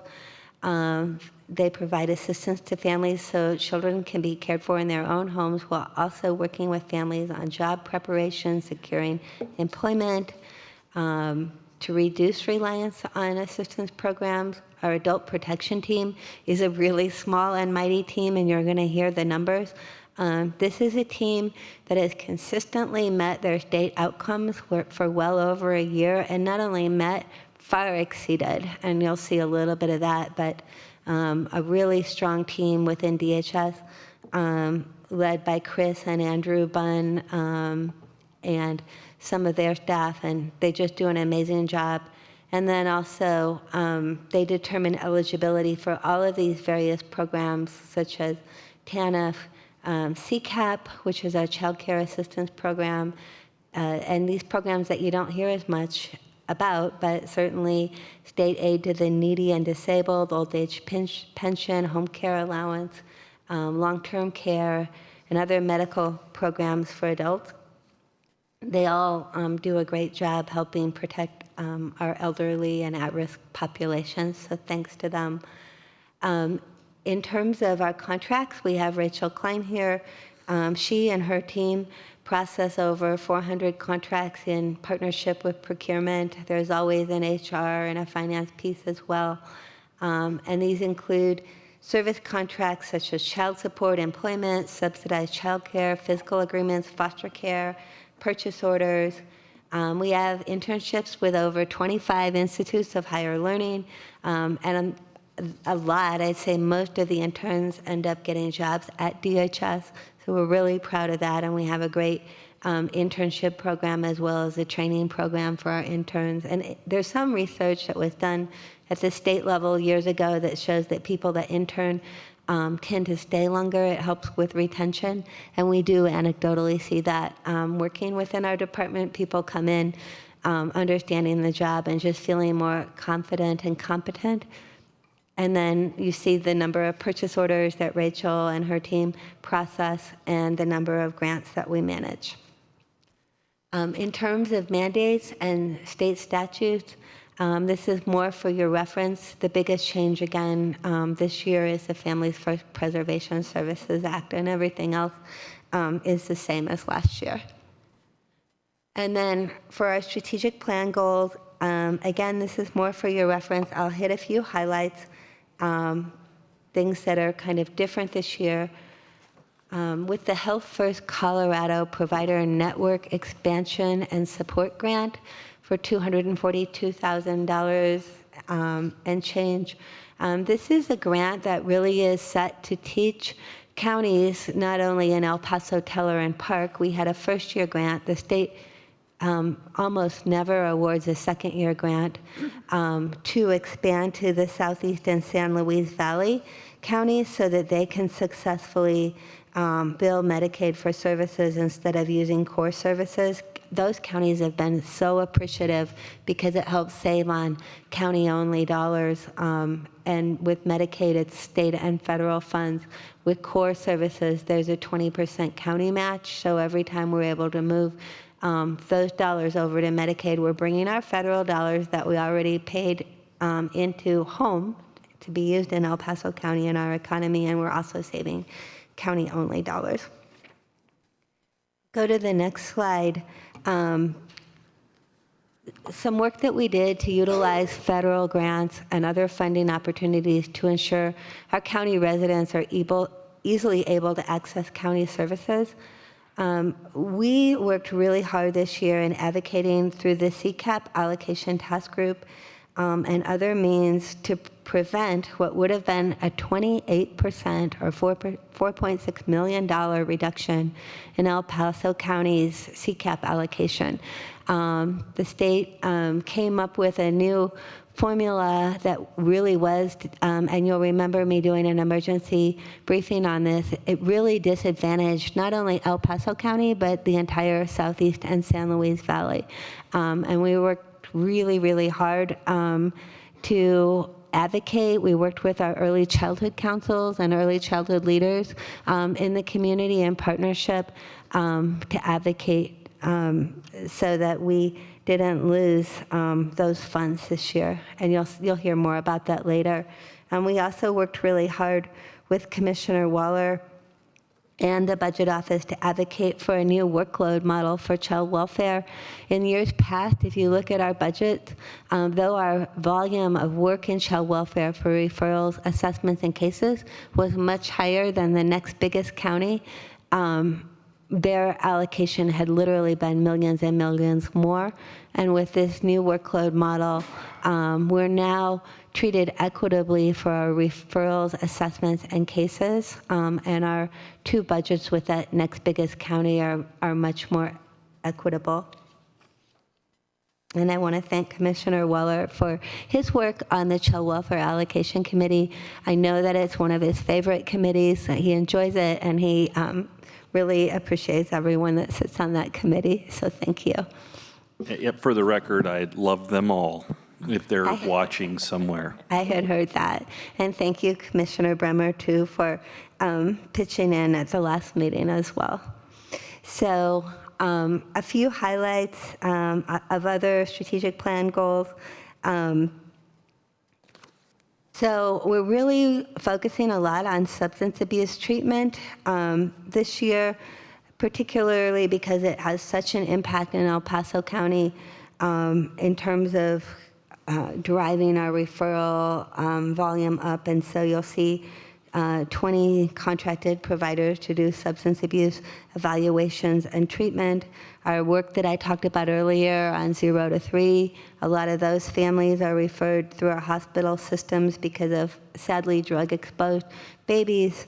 And also, we're working to strengthen our relationships with Special Connections Medicaid providers.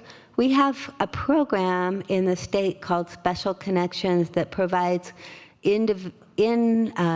residential treatment for a mom and a baby, entirely covered by Medicaid for the entire pregnancy and up to 1 year postpartum. And that program is not available in El Paso County except for 4 beds. But we see well over 100 referrals every year for substance-exposed newborns. And so, and those are some of our highest risk children. So we worked with the state's Office of Behavioral Health to receive a grant to provide technical assistance and training for a program to hopefully open in El Paso County. Right now, our clients have to go to the Miracles program in Arvada, Crossroads in Pueblo, or the Haven, Baby Haven programs on the Fort Logan campus in Denver. And so we're getting very good technical assistance to hopefully have a program here for women and children. The value of that is our court systems, our probation, our parole likes it because we're not sending people far away, and that makes it hard for them to get to court because, as you can imagine, there are also often criminal justice involved It keeps babies safe with their own parents.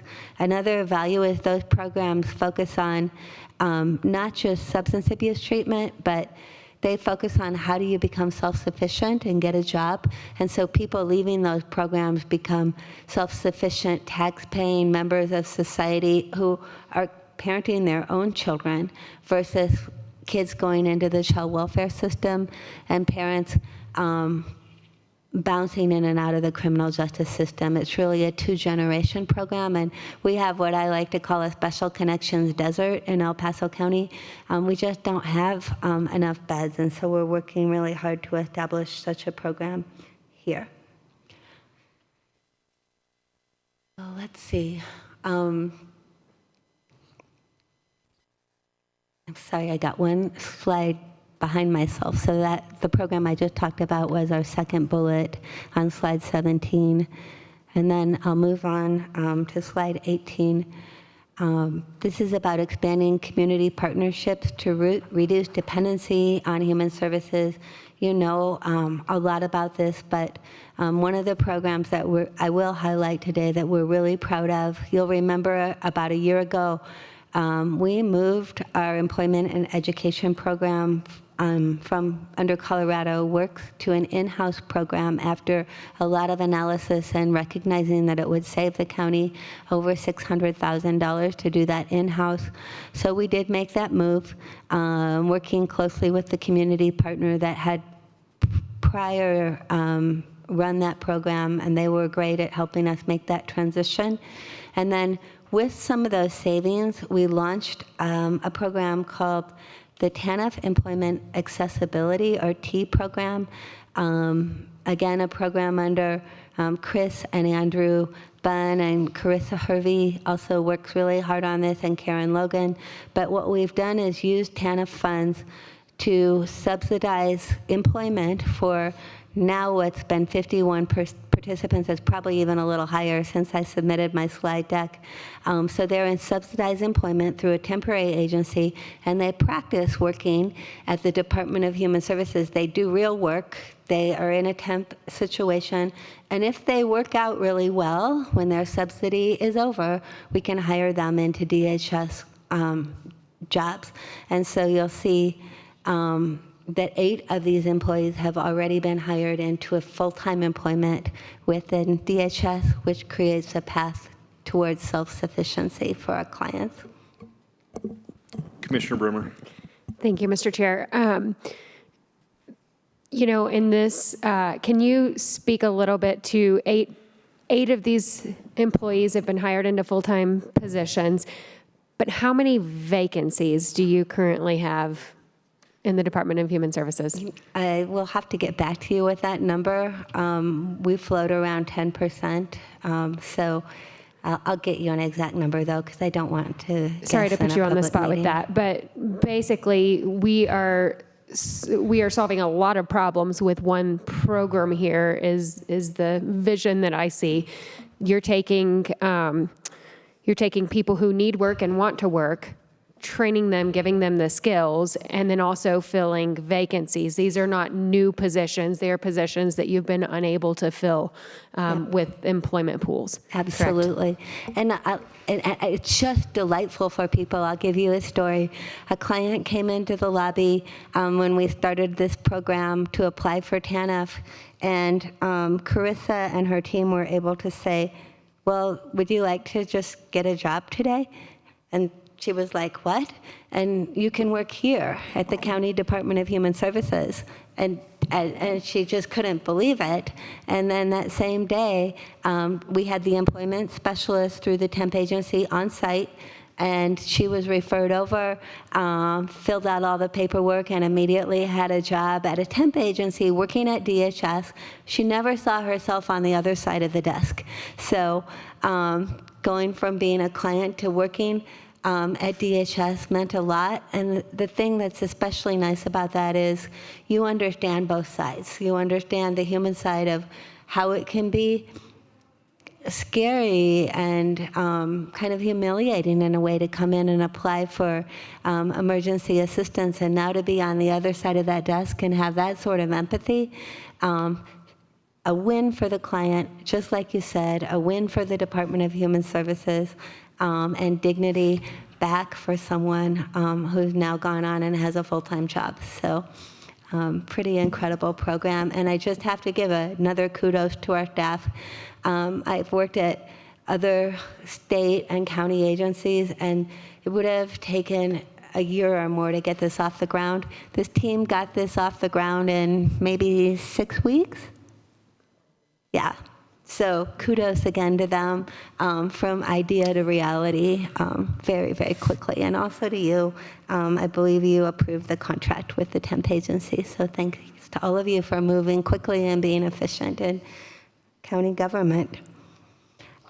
So you know that Young Williams moved to the Citizen Services Center on January 22nd, 2019. That's been a great partnership and also saved dollars for the county.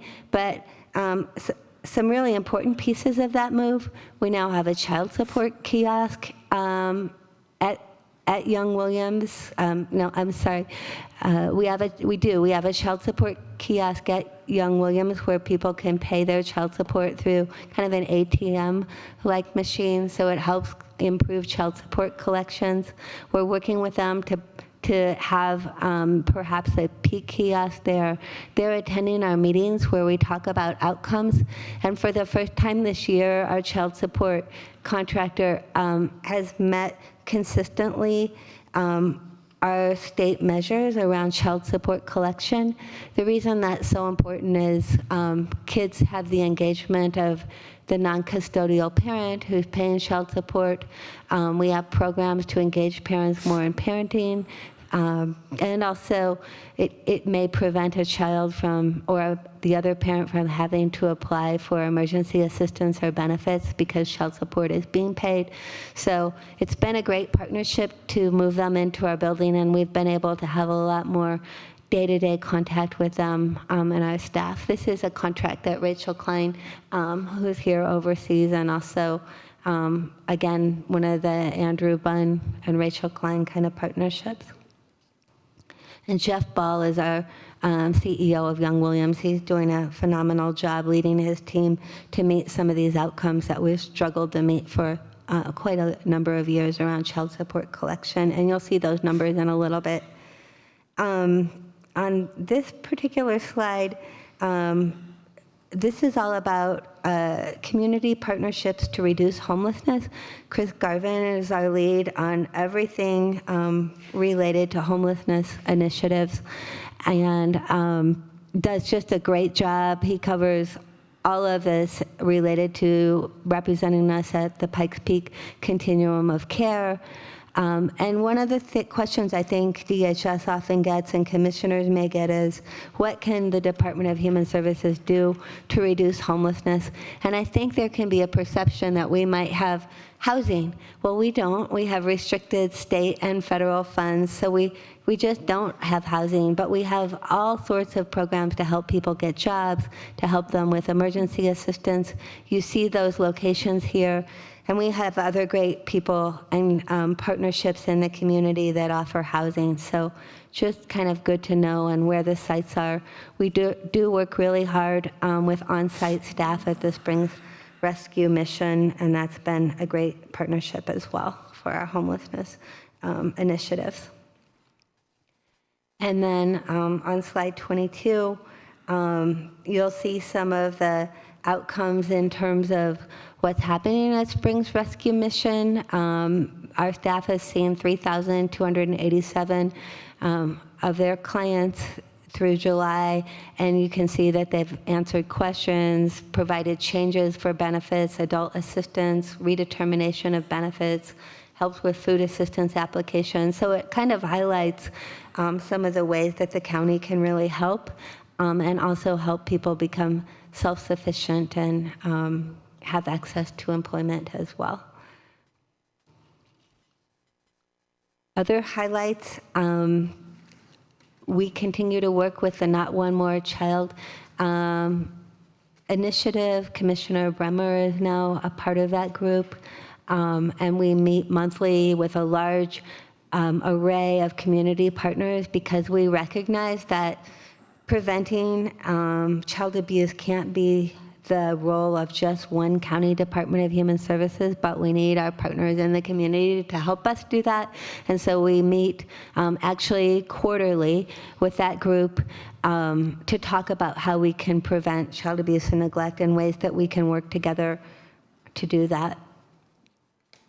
And you'll see some of our efforts. We have staff that are co-located with law enforcement in 7 areas across the community. We provide training to law enforcement about mandatory reporting.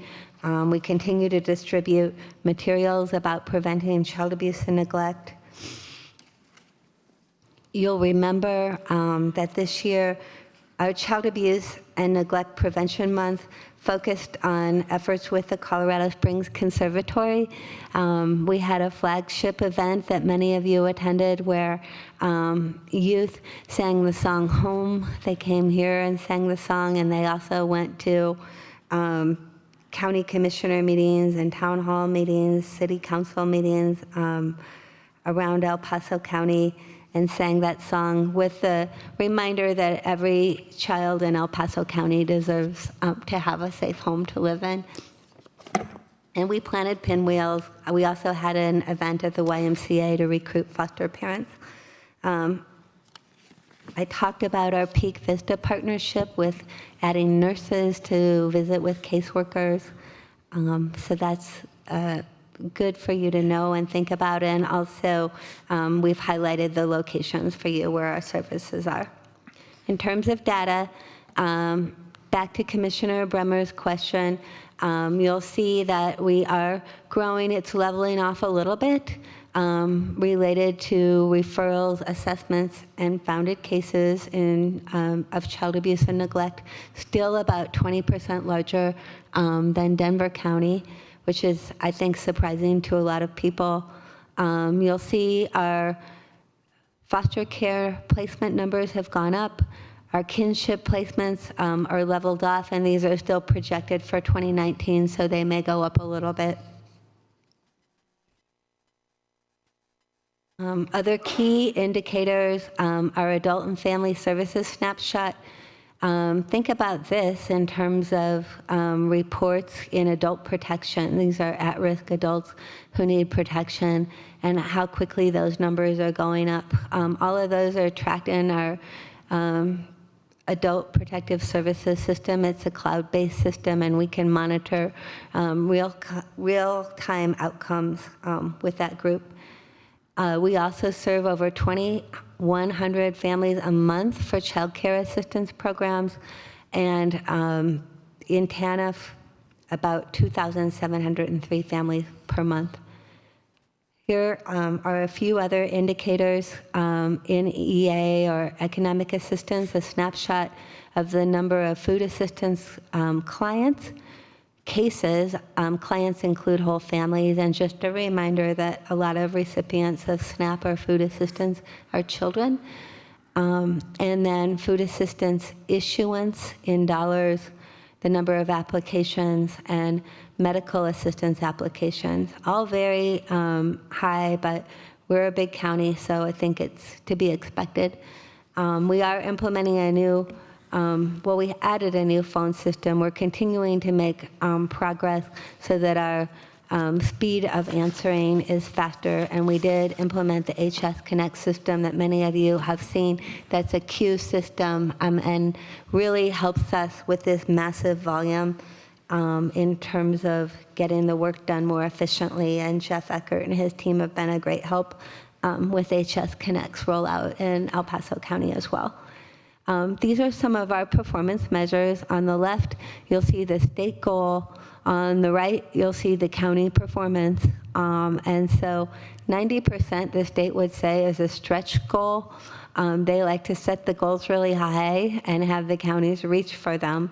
And so you can see that we've exceeded the measure on all of these areas in child welfare, in adult protection. Child support, as I said, has struggled in the past to meet that goal and are now meeting also this performance measure, which will help us a lot, and I'm appreciative of their hard work to get us there. And then for economic security, you can see again that we're meeting or exceeding our economic security measures. I want to give a shout out to our staff that work on CBMS, the Colorado Benefits Management System. The state rolled out a big upgrade in the last month, and it has been very, very challenging for our staff.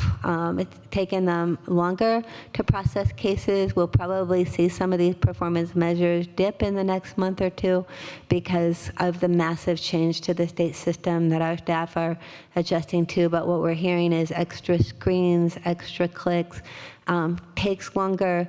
In the end, it will probably be a better system, but it's had a huge learning curve, and it's really stressed our staff out a lot. And so many thanks to the staff that worked on CBMS and survived through the rollout, and also for Chris, Karen, and Andrew for their leadership through that, because it's been a tough process over the last few months. Finally, a few budgetary highlights. With the help of Elaine and Sam and Sherry, we did end the budget year on a positive note, being fully closed out in all DHS programs. And we were able to increase our TANF reserve from $7.6 million to $8.5 million. We are now at our 40% cap. In statute, we're allowed to have a cap of 40%. We hadn't been there for as long as I think anyone can remember. We were certainly not even close to there when I started a few years ago. So we've worked really hard to get to this cap. The reason that is important is that in an economic downturn, if there is a crisis where we would have to go on a waiting list with CCAP or make cuts in child welfare or in TANF itself, we now have some reserve to help float us through a crisis time for those programs. Unfortunately, they're restricted funds and they can't be used for every program in DHS, which is a frustration for me. Sometimes our adult protection program is pretty underfunded, and I would wish that I could use TANF funds to help with that, and we really can't. But we can use TANF funds to subsidize employment for our T program and place some of those folks in our adult protection area, and that's been really helpful. We did earn available performance incentives. I've highlighted some of CCI's key priorities, which work really well for us, continuing to fund caseworkers based on a workload study that showed we were very underfunded and didn't have an adequate number of staff to keep our kids safe. Additional funding for CCAP and county tax-based relief. Because of some CDHS legislation, you talked about possible unfunded mandates. It added new requirements for CCAP, such as eligibility and market rate studies and a new funding formula. We have to continue to keep a very close eye on this. The new formula was not favorable for El Paso and the San Luis Valley. And so after a big fight, we were able to break even last year. We're still having to watch this very closely. We have staff that attend these allocation meetings. I attend when I can, and we really try hard to make sure that we at least break even every year with CCAP. So we are continuing to work on our risk-based auditing for all of our community contracts. Rachel Klein heads that effort up. And my last slide, I'm sure you're ready to get through this presentation, is our budget slide. We're doing well this year. We have a fund balance, and we're using a very relatively small amount. We do not ask you for any critical needs this year. Most of our critical needs are covered in the state and county, state and federal matches, so we're not asking for critical needs through the county. I know this is a really tough year because of some of the things that you talked about, but we do appreciate your support greatly for all of the work that DHS does, and I would ask if you have any further questions. Any questions for Julie? Commissioner Vanderwerf. Thank you, Mr. Chair. I just want to express my thanks, of course, to the team and to you for the work that you're doing here. That federal legislation looks great. And in particular, I really like the efforts that y'all are making towards self-sufficiency and helping people find jobs that allow them to basically take care of themselves better. So those are great initiatives that you have going on. What's great about the charts here, but the programs in general, is you're doing that in multiple different ways. There's a lot of approaches you're taking on that, including closer cooperation with the Workforce Center. So I just want to express my appreciation for that. I just think that's a great process going forward, helping people get to a job so they can get to self-sufficiency and helping them along the way with whatever other challenges they might have when they're doing that. So thank you. Thank you, Commissioner. I appreciate your support.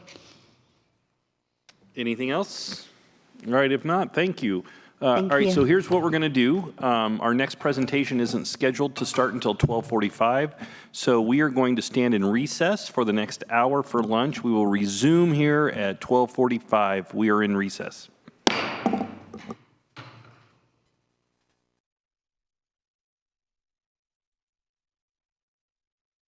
The Board of County Commissioners meeting for Tuesday, October 15th will come back to order. We're in our critical needs budget presentation, and I think next up is community services.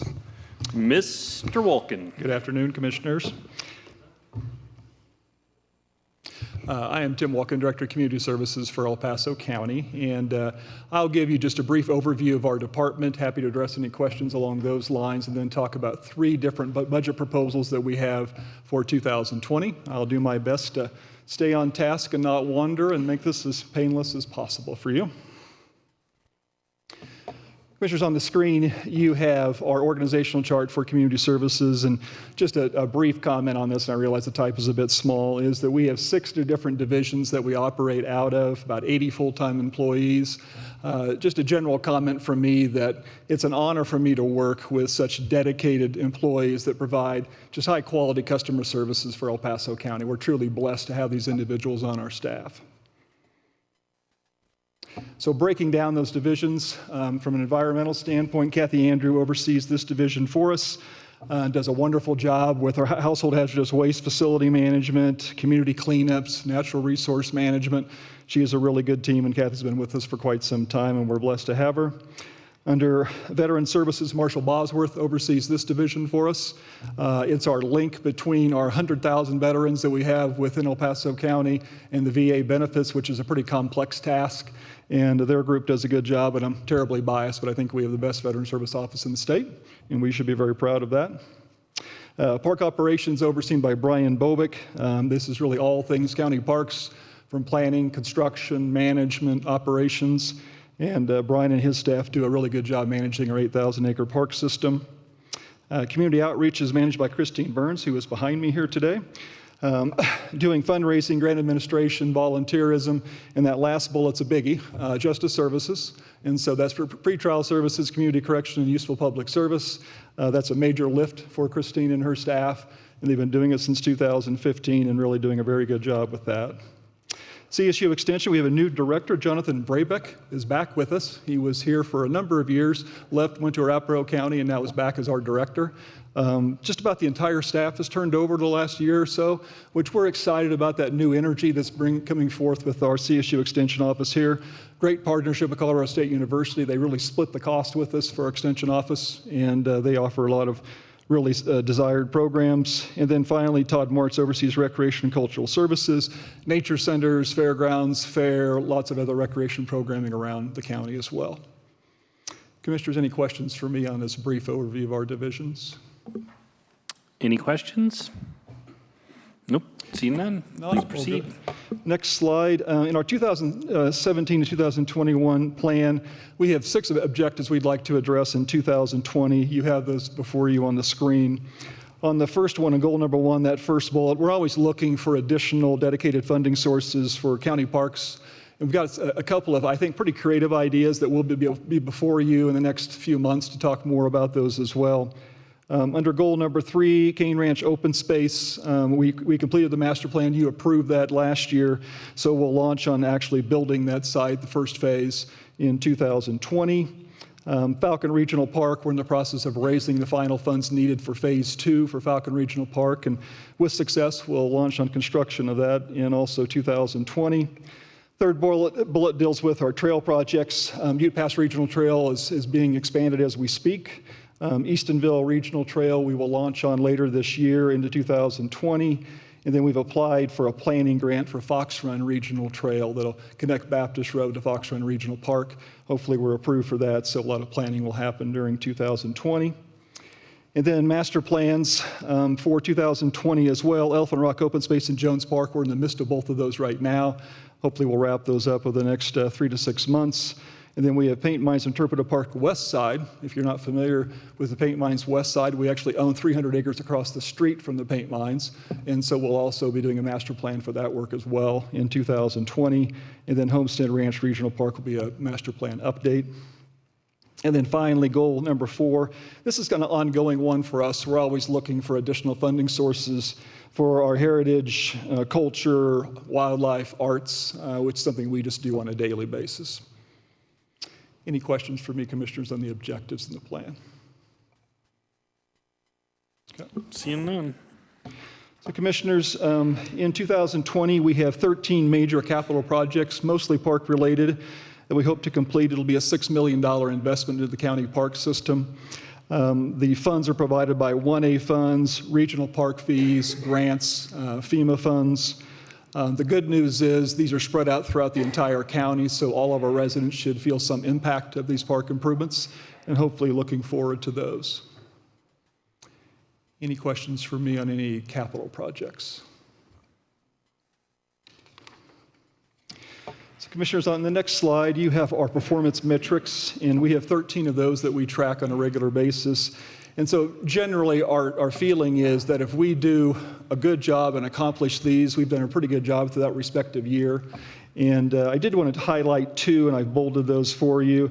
The county parks fundraising and the volunteer hours, just a kind of shout out to our community for investing in county parks, opening up their checkbooks to give donations, and also their time as well. And as far as their volunteer hours, these are critical positions within our nature centers and parks, and I could easily say that we can't do it without these volunteers, and so we greatly appreciate their efforts. I'm going to keep going unless somebody flags me down here. So the next slide is an overview of our financial operations with the Community Services Department. We operate about a $16 million budget. The good news is about $12.5 million of that comes from third-party funding sources, or about 78% of our overall budget. And so the net general fund support for everything that I talked about earlier on those slides is about $3.5 million. If you divide the $3.5 million by 700,000 residents, roughly, it's about $4.94 per person per year for all of those programs and services and facilities that we talked about earlier on the slides. I think that the bottom line for us from a financial standpoint is we want to be a good value for El Paso County. We want to provide valued services that people desire to have in El Paso County, and we want to do it at a good price. And I'd like to think $4.95 per year for what I've talked about earlier is a pretty good deal for everybody at this point. So certainly kudos to you and staff as well for providing those services. Any questions on the financial side of how we operate? Commissioner Vanderwerf. Thank you, Mr. Chair. So I'm looking at the third-party funding for CSU Extension. I'm looking at the 3-star note at the bottom. So $250K, but I don't see it listed in the column. So is that something that just hasn't arrived yet, and it intends on, you expect it to arrive, or what? The way that works, Commissioner, is they're actually paying for those services out of their budget, not ours. So when you see that third-party funding, that's money flowing into El Paso County. In this particular case, they're paying for portions of salary positions. They're providing other types of services as well, but the money doesn't flow into El Paso County. But it seems fair to me to point out that they are providing really pretty much a dollar-for-dollar investment in El Paso County as well for our Extension office. Okay, so then the $265K and change in the budget is the county part for CSU Extension. That is correct. Got it. Thank you. All right. Yeah. And just a quick example, for the Extension Director position, we pay $14,100 per year for that position position obviously makes much more than that, so the CSU is picking up the balance of that, and that's true of the agent positions as well for us. So quite a good deal. Whenever they approach us saying we'd like to establish a new agent position, it's something we should certainly take a look at, because it's certainly fair for us to be able to pay our 14, and they're picking up the rest plus benefits as well. Thank you. Sure.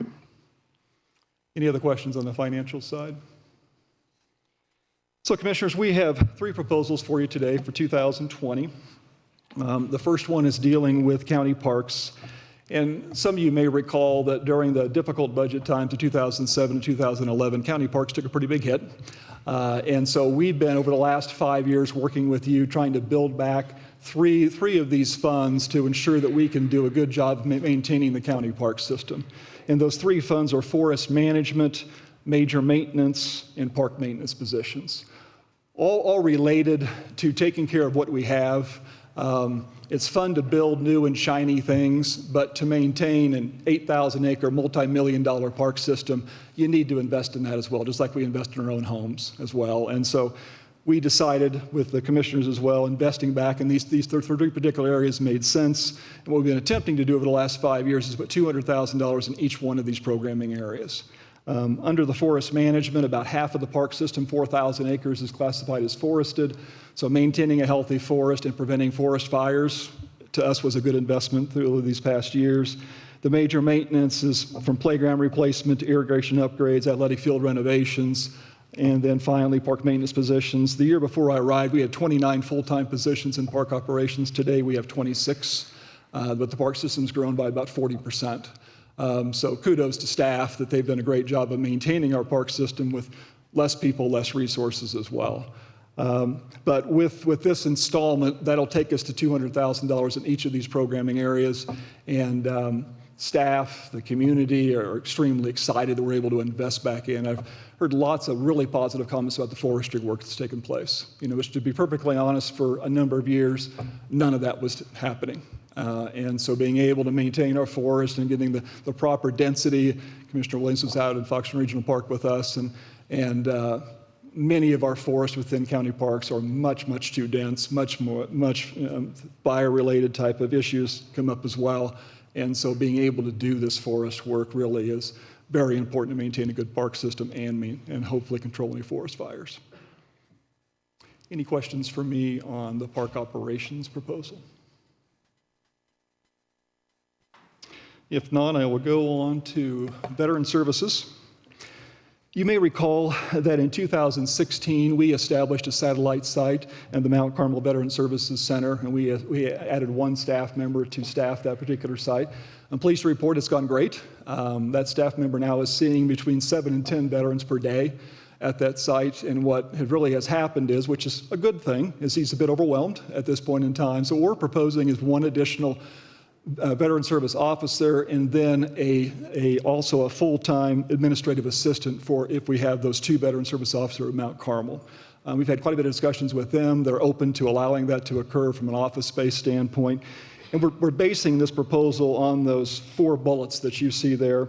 1, we're seeing our veterans population growing in El Paso County quite dramatically, from 75,000 in 2012 to over 100,000 in 2018. Seeing about 500 military members leaving the military each month in El Paso County. We project about half of those stay in El Paso County, and those numbers work about right when you look at 2012 to 2018 as well. And when we talk to the National Association of County Veteran Service Officers, they're recommending 1 veteran service officer for 10 to 15,000 population. We have 4 for 100,000, so we're at 20,000 for 1 veteran service officer at this point. Certainly adding 1 more will help cut into that.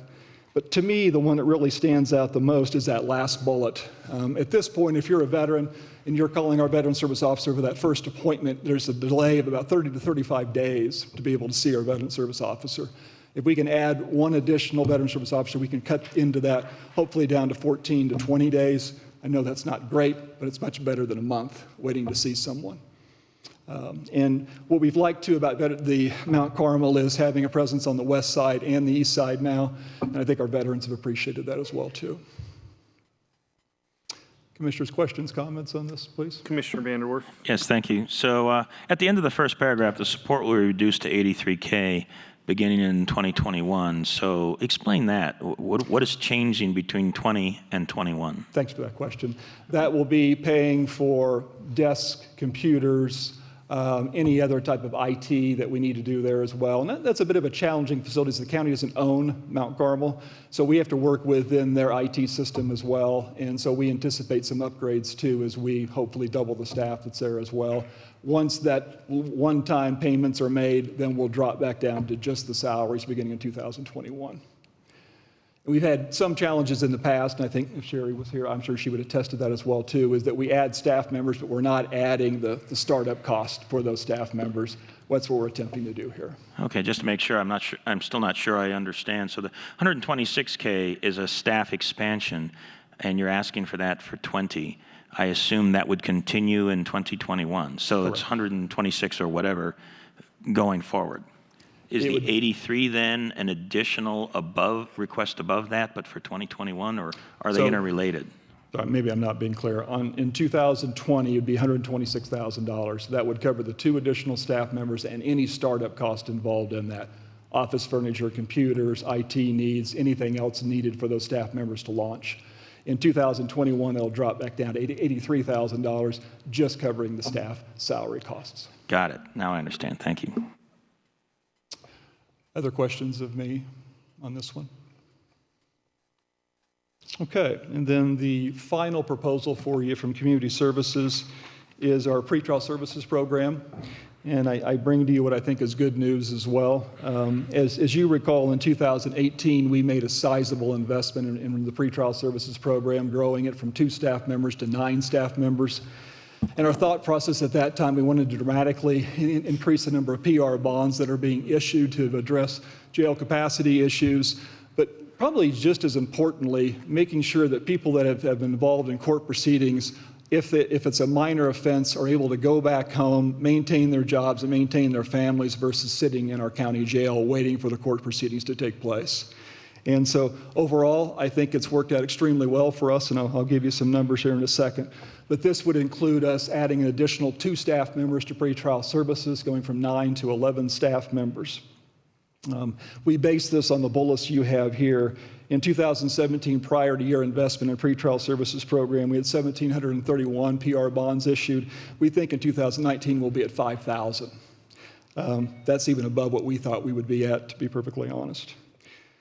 On bullet number 2, we have 2 staff members right now dedicated to case management for pretrial services. We average about 1,000 clients ongoing every month in pretrial services, so we've got really 1 staff member for case management for 500 clients. We'd like to reduce that down to 250 to 300 if we can, and so obviously this additional staff members would help us do that. On bullet number 3, the sheriff estimates $89 per day for someone to stay within our county jail. In 2018, we had 87,000 client days within pretrial services. Certainly, if you took 87,000 times 89, that's a big number. The sheriff was here today. He would say, well, some of the cost of managing the jail is fixed, and we certainly understand that. So you can't do it dollar for dollar. But regardless, in our opinion, at least, it's a very good cost-benefit ratio for what we've done here, to move them out of the jail as quickly as we possibly can, let them wait at home for their court proceedings versus filling up our jail as well, which is an expensive venture for us. Under the second to the last bullet, counties of our size across the state of Colorado average about 15 staff members and a $1.3 million budget. If you were to approve this, we'd be at 11 staff members and $670,000 budget. Still below other counties at this point in time, but our PR bond numbers look great compared to counties of our similar size. And so I think it's similar to many departments in El Paso County. We do more with less, and we try not to say that as much anymore. But I think in this particular case, it's true. And so kudos to Christine and the pretrial services staff for the work that they do. And then the final issue that we have is Senate Bill 19-191. Looks like it'll establish Saturday court proceedings sometime in 2020. And if that does occur, obviously these 2 additional staff members will be able to assist with that as well. Commissioners, questions of me on this particular proposal? Commissioner Gonzalez. Thank you, Mr. Chair. So just to clarify, our investment here, really the return on investment is that it's probably saving the county millions of dollars, as well as opening up spaces where we would possibly be overcrowded in the jail. Is that accurate? Fair statement, sir. Right, thank you. And I think the other thing to think about too is if while you're waiting your court proceedings, you lose your job and you have family-related issues, you're likely going to DHS next to get benefits because of that. If we can prevent that from occurring, that's a good thing for everybody as well. Commissioners, that is our presentation, unless anybody has any other questions or comments for me or Christine. Any more questions? Commissioner Vanderwerf. Oh, thank you. Just to follow on to Commissioner Gonzalez's point, in the possibility of investing in these additional staff persons here, I don't know what the number is. You might not have it off the top of your head, but I would be interested in getting a sense of what does that save is in other parts of the county. I assume it's probably the sheriff's office budget. Now, he may need those funds for other purposes and so forth, but I am interested in maybe getting an understanding of what the number might be. We can do that sometime down the road if you don't have the answer. Yeah, just once again, certainly the sheriff will say that, you know, if you're at 1,600 capacity in the jail and you drop it to 1,500, there's going to be fixed cost in that as well. That's not going to drop dollar for dollar because of that. But once again, I would like to think of that $89 per day, that having less people there certainly has to have some cost savings as well, I would think. And certainly the stress on the staff within the jail itself, dropping from 1,600 to 1,500 or 1,400 has to be quite dramatic as well, I would think. And I know you'll be seeing the sheriff. You can ask him directly. But just off the top of my head, a couple of comments for you. Okay, thanks. Any other questions? Mr. Chair, if I might, Amy Folsom, County Administrator. Just to be clear and for the benefit of the commissioners who are new to this process, each of the additional funding requests described by Mr. Wolken were included in the preliminary balanced budget above the line that was presented to you on October 3rd. Excellent. Thank you. Thank you very much for your time. All right. We're 10 minutes ahead of schedule. Facilities. Do not make us get behind. We will go behind on this one. Every minute behind is $100 cut in your budget, so. Tim said he'd cover that for me out of Parks. Good afternoon, Commissioners. My name is Brian Olson. I'm the Executive Director for County Facilities and Strategic Infrastructure Management. And here to have an exciting facilities budget conversation after lunch. I'm not sure if that's a good thing or not. But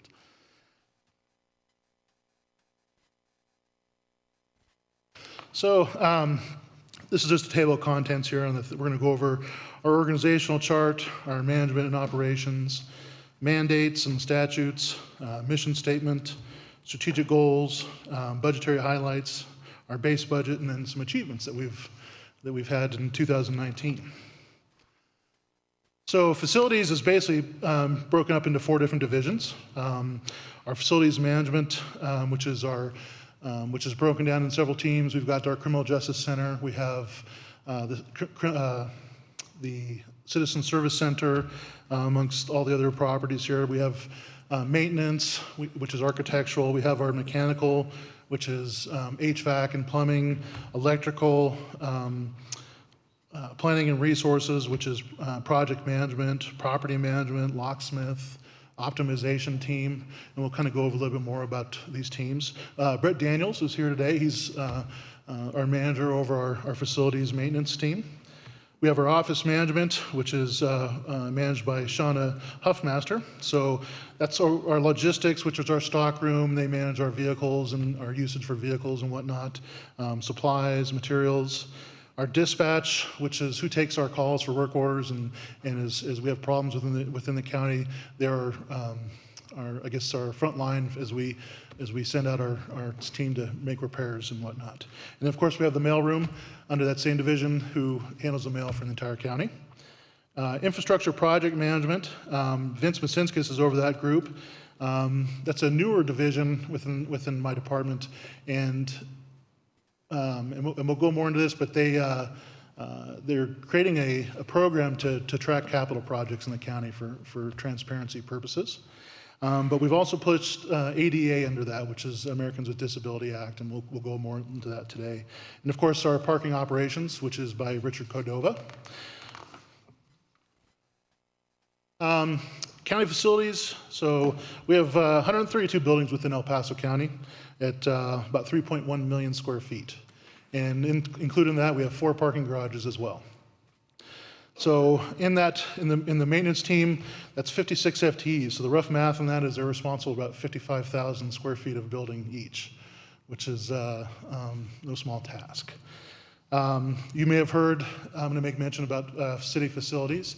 For about 10 years, we've had an agreement in place where we have maintained city facilities. As of 2020, January 1st, 2020, we'll no longer be handling those maintenance duties for the city. So that'll be a loss of about 15 FTEs within our department. We have the strategic infrastructure management team. I talked a little bit about that. And then with ADA involved in that, I want to mention that we've had ADA in the past, or we've had people that have just been going out and doing site evaluations, and we've beefed up that team because we need to have, with the project manager and then with the manager, to start getting projects completed, start having some accountability on those. And we'll go a little bit more on that. I'm really happy to say some of the things that we've done here this year in 2019 for ADA. As you know, next week we have a work session that we'll be talking about our ADA transition plan, so we'll go more into depth in those next week. Within that group, we have a total of 3 FTEs, so a total of 59 FTEs within facilities. So mandates and state statutes, really 2 major ones within our department that we're responsible to deal with.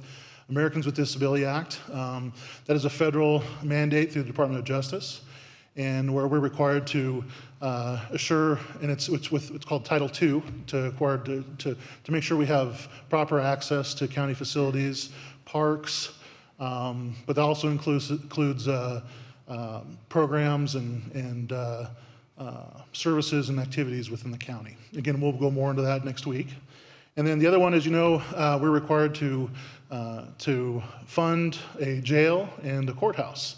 Of those 2, as we have, it is under my department's responsibility to make sure those are maintained and operational. And if you have any questions as I keep going, I'll try to keep the pace. Mission statement. I'm not going to go through all that. You have it for your reading pleasures. But I do want to say it's a little different with our department, with other departments, is a lot of the departments are split up between internal and external services. Within facilities, we work with all the other elected officials, with all the other departments, and we serve them as we consider them as our customers, but we also serve the community as well. And so we find ourselves, both internal and external services. So strategic planning goals and operating indicators. I want to mention here that we are nearing the completion of our master facilities plan. The plan is complete. We're going through there through each director as they can kind of look at the plan to make sure it's correct for what they asked for and as far as their growth needs. We'll be rolling that out soon to all the electeds and to all the departments and for a public to view.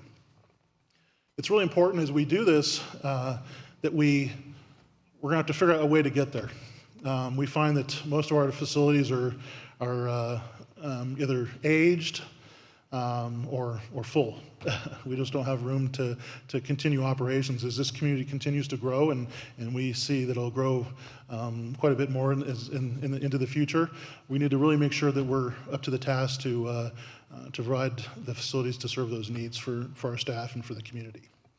So, those are the things, and this is part of our strategic plan, one of those items that will be completed this year.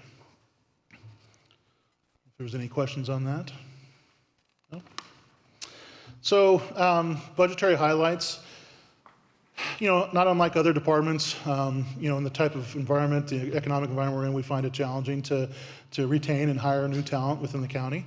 We've got an internship program that we've worked with Pikes Peak Community College, and that's been successful. In fact, we've hired a person recently this year out of that program. But we've lost people this year as we find people going to the public sector to make more money. So it's hard for us to compete with the public sector, and we're kind of the training ground, to some respect.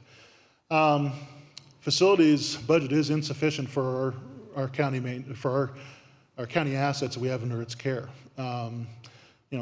There's never enough money. I understand that, but I find that we maintain a lot of our buildings based on emergencies rather than a maintenance schedule, and by doing that, the cost to maintain our buildings is considerably higher.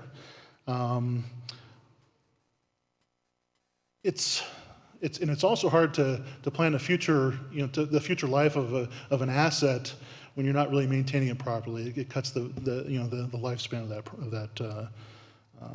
that asset. And I'll give an example.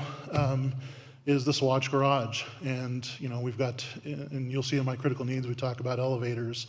A lot of these things are original pieces of infrastructure that's time for some maintenance and time for modernization.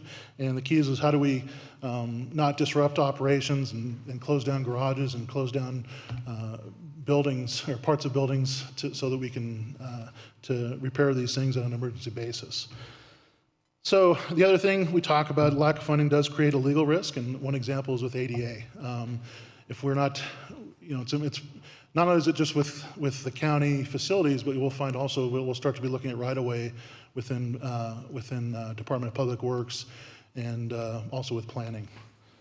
So, well, you're taking a breath there, Commissioner Sure. Gonzalez. Yes, Thank you, Mr. Chair. So I have a question going back up one on the Sawatch parking garage. So we have several garages in facilities. 4. So of the 4, do they generally, because I know they charge for parking, so does I guess the revenue that comes into that, does that generally pay for just the salaries of the people that help run that? Does it pay for operations and maintenance costs? Because it doesn't look like it covers the maintenance cost, but it covers other things. Is there, what exactly does the revenue stream cover or not? All the revenue that comes out of from both for employees park there, and we charge a monthly fee for employees to park there. Citizens can park there, and then jurors, park there as well. So those go into the general fund. But immediately I'm going to say it does not.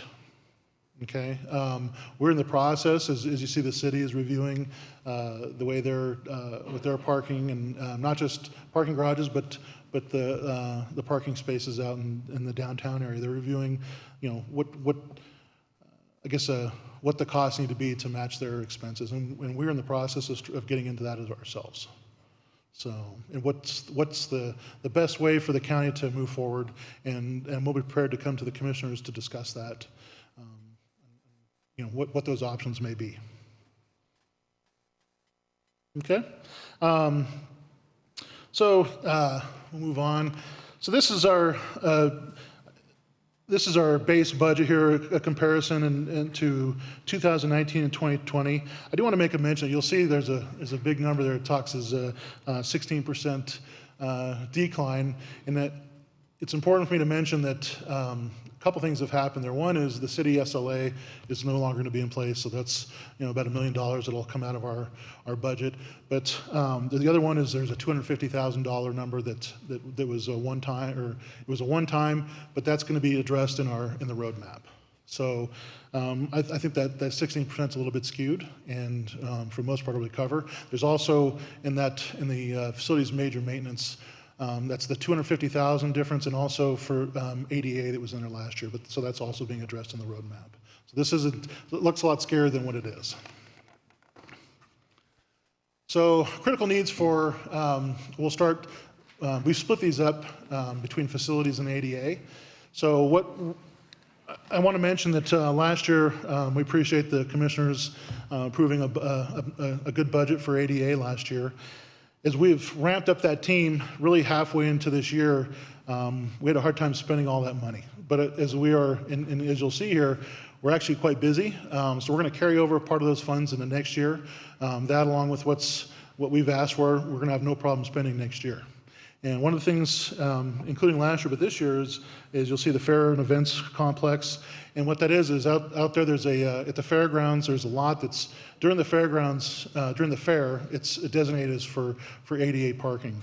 And it is not compliant the way it is. So we're asking for the funds to make that compliant. And basically, it's a dirt parking lot right now, so we would have to pave that and have a flat surface to be ADA compliant. Judicial, we have, it says courtroom accessibility and restroom corrections, and what that is restroom corrections. It's handles, signage, and drinking fountains to make them accessible for everybody. And then the Pikes Peak Center, which, as you know, is next door, is leased to the World Arena, but it is our property, and we're responsible for that. So again, we talk about restroom corrections, accessibility, which is also signage and water fountains, and then we talk about audio. And what we're looking at is we'd like to do as a looping system for the hearing impaired.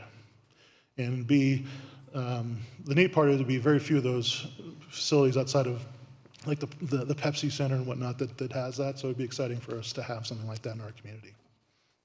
Is there any questions on that? Okay. So we'll move on to facilities. We'll break all these down. This is the judicial building. We've had a lot of problems. Those elevators are original elevators. Continually, we have elevators go down. We've had people, we get complaints where they're in it and they kind of drop suddenly, or people have gotten locked in elevators. We've had to send people over to in a rescue situation. So it's time to fix those elevators. We also talk about our central utility plant, which is, you'll also hear as the CUP, and that's what provides heating and cooling for most of the downtown campus of El Paso County facilities. Some maintenance things that need to be done to the CUP. Criminal Justice Center, rooftop units, which is HVAC units. The sheriff's office and the jail, which is roof replacements on that. And then the sheriff's office, which is the OT Office of the Sheriff, replacing handler units on the rooftop, which is similar to what we've need to do here. I want to explain in this, you'll see on the roadmap, it's a little different from what you'll see here. And the reason being is a lot of these, like for the courthouse, we can't pull multiple elevators down at one time because they still need to service the building. So we'd have to do it in two phases. And what we'd like to do is one in 2020 and one in 2021. It does take time to modernize those elevators and allows us to, again, keep the facility running and keep operations going while we're repairing those. I don't know if there's any questions. So I want to talk about some achievements. ADA, I mentioned, we have our manager, our ADA specialist, which is David Mejia, and our ADA project manager, which is Jose Toledo. We separated that budget. In previous, it was part of facilities budget. We've separated that because it is so important, for the public to understand the great things that we're doing. But in the short time, which was basically the end of May when this team came online, we've repaired or remedied 23 barriers to both parks and facilities. And barriers are anything that's considered something that blocks access for someone with a disability to access to, again, we've got Black Forest Park, we've got the Castilla parking garage, OEM parking lot, DHS at Spruce Street, the Pikes Peak Center. So I think we've accomplished a lot this year, and I'm excited for next year as well. So I've taken some pictures so you can kind of see. One of those things, we've put a new ramp at the Pikes Peak Center, which is the front entrance there, so that's accessible for all patrons to come in to enjoy the facility. We've got courthouse automated restroom doors, and those are the doors that are for the juror, the waiting room there for the jurors. And we've got examples of the Black Forest Regional Park, the parking lot there. So it has to be properly lined and marked for disability, peoples with disabilities for parking, and then the OEM parking lot. So I want to talk a little bit about facilities as well. we're in the process of upgrading to a paperless work order process. So since 2010, we've had a total of about 228,000 work orders and preventative maintenance orders.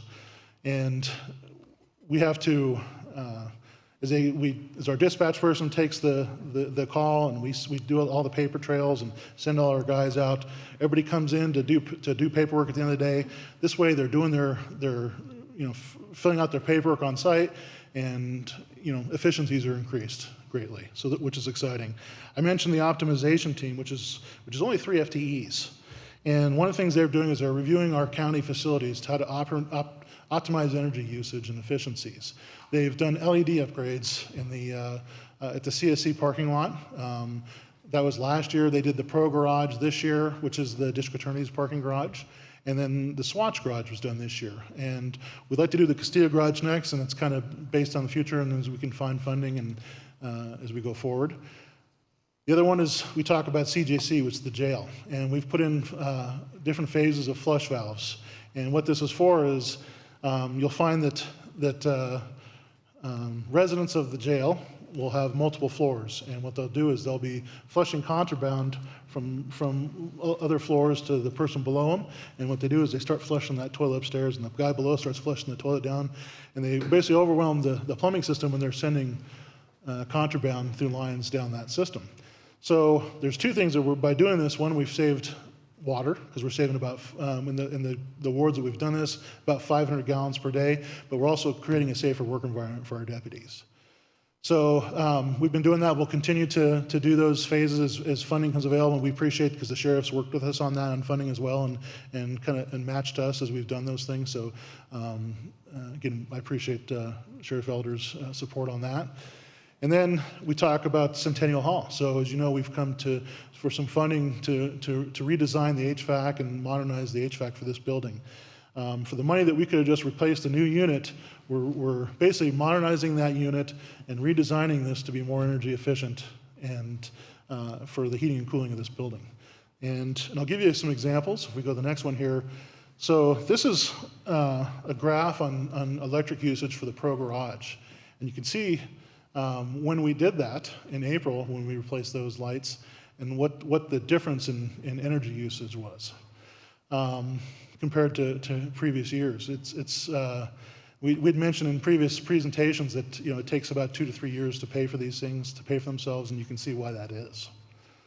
Now I want to talk a little bit about, this is my last slide here, but we also replaced the LEDs in the garage at CSC, and we also put in new light controllers and light panels. And you can see, and it doesn't look like a huge amount here, but on the very last line, which is the purple line, it is different. And for those small changes, that building is roughly 60,000 square foot. For those little changes we did, you can see what kind of an impact we had on that building. That if we could continue to do those types of things, we could continue to save a lot of money for the county. So that is it. If you have any questions, I'll be happy to answer those. No? Any questions? Seeing none, thank you. Thank you very much.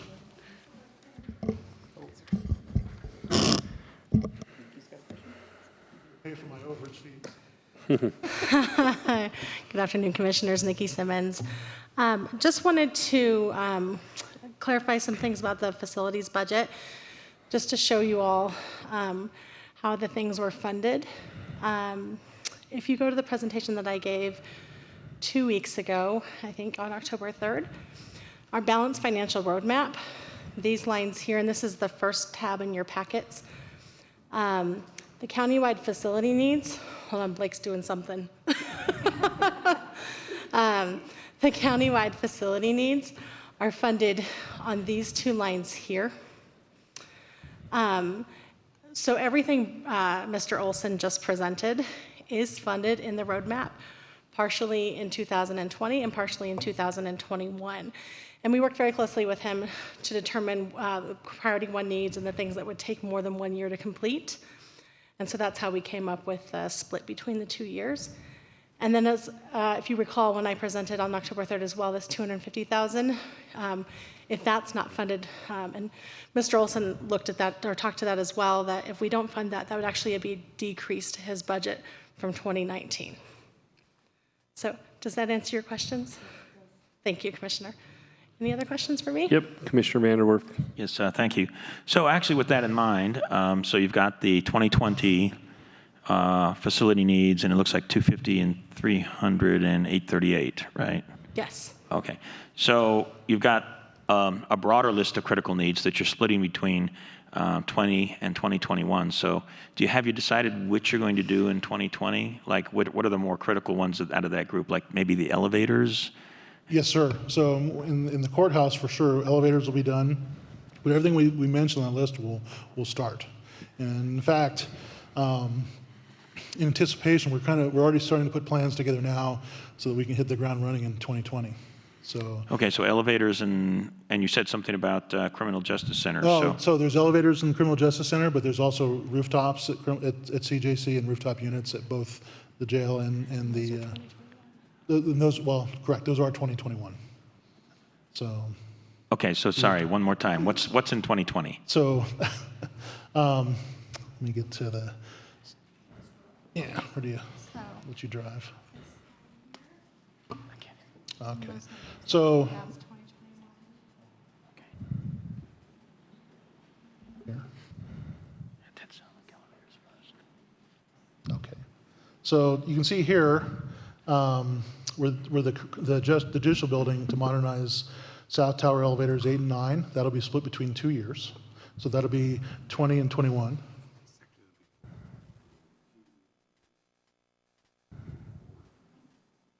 Oh, right. So we're actually getting 4 elevators done. It's not just the 2. We didn't update that.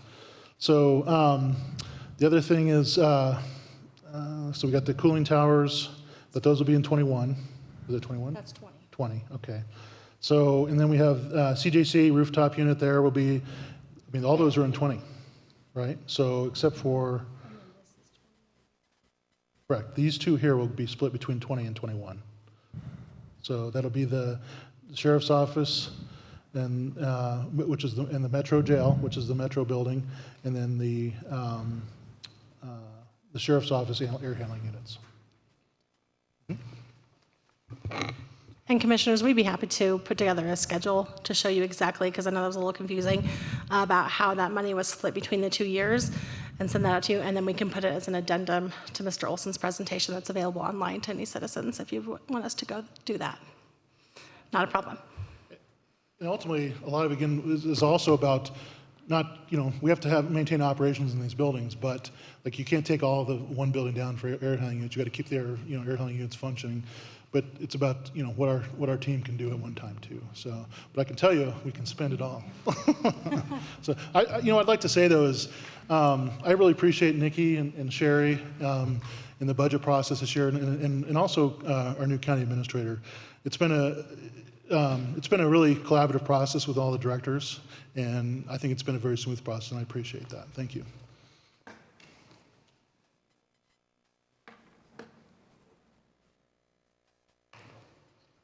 All right, public health.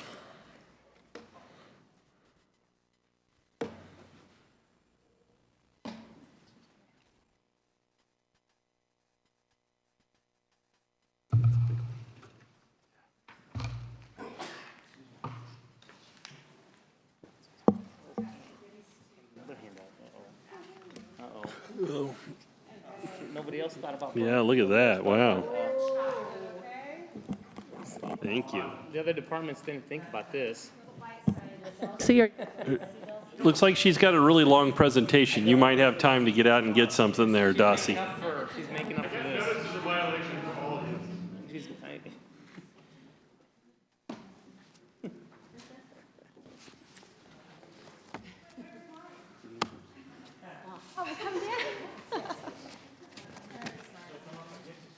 Right. Oh, I forgot Christy. I can't imagine what Dossie's going to give us. Wow. Hopefully not 41 slides. Maybe, but they're going to go quick. Okay. Try to keep pace. So good afternoon, commissioners. My name is Susan Whelan. I serve as your public health director.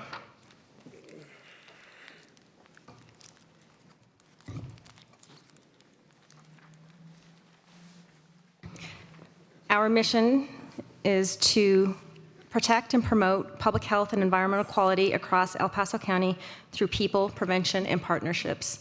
Our vision is for all El Paso County residents to live in thriving communities where every person has the opportunity to achieve optimal health.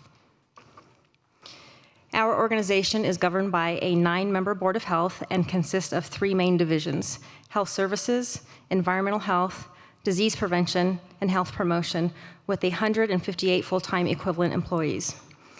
Our Board of Health, which includes 2 county commissioners, Commissioners Bremer and Commissioners Gonzalez, provide fiscal and budgetary oversight and assist with strategic planning and guidance, including public policy. I'd also like to acknowledge our Board of Health President, Dr. James Tierbush. He's in the audience, and he might have to leave soon for another commitment. I serve as the board's secretary and administer programs under the direction of the Board of Health. And there's a full listing of our 9 members. The Health Services Division gives children and families skills and tools that empower them to be successful. Our programs are evidence-based and focus on disease prevention, education, and provide support for healthy growth and nutrition.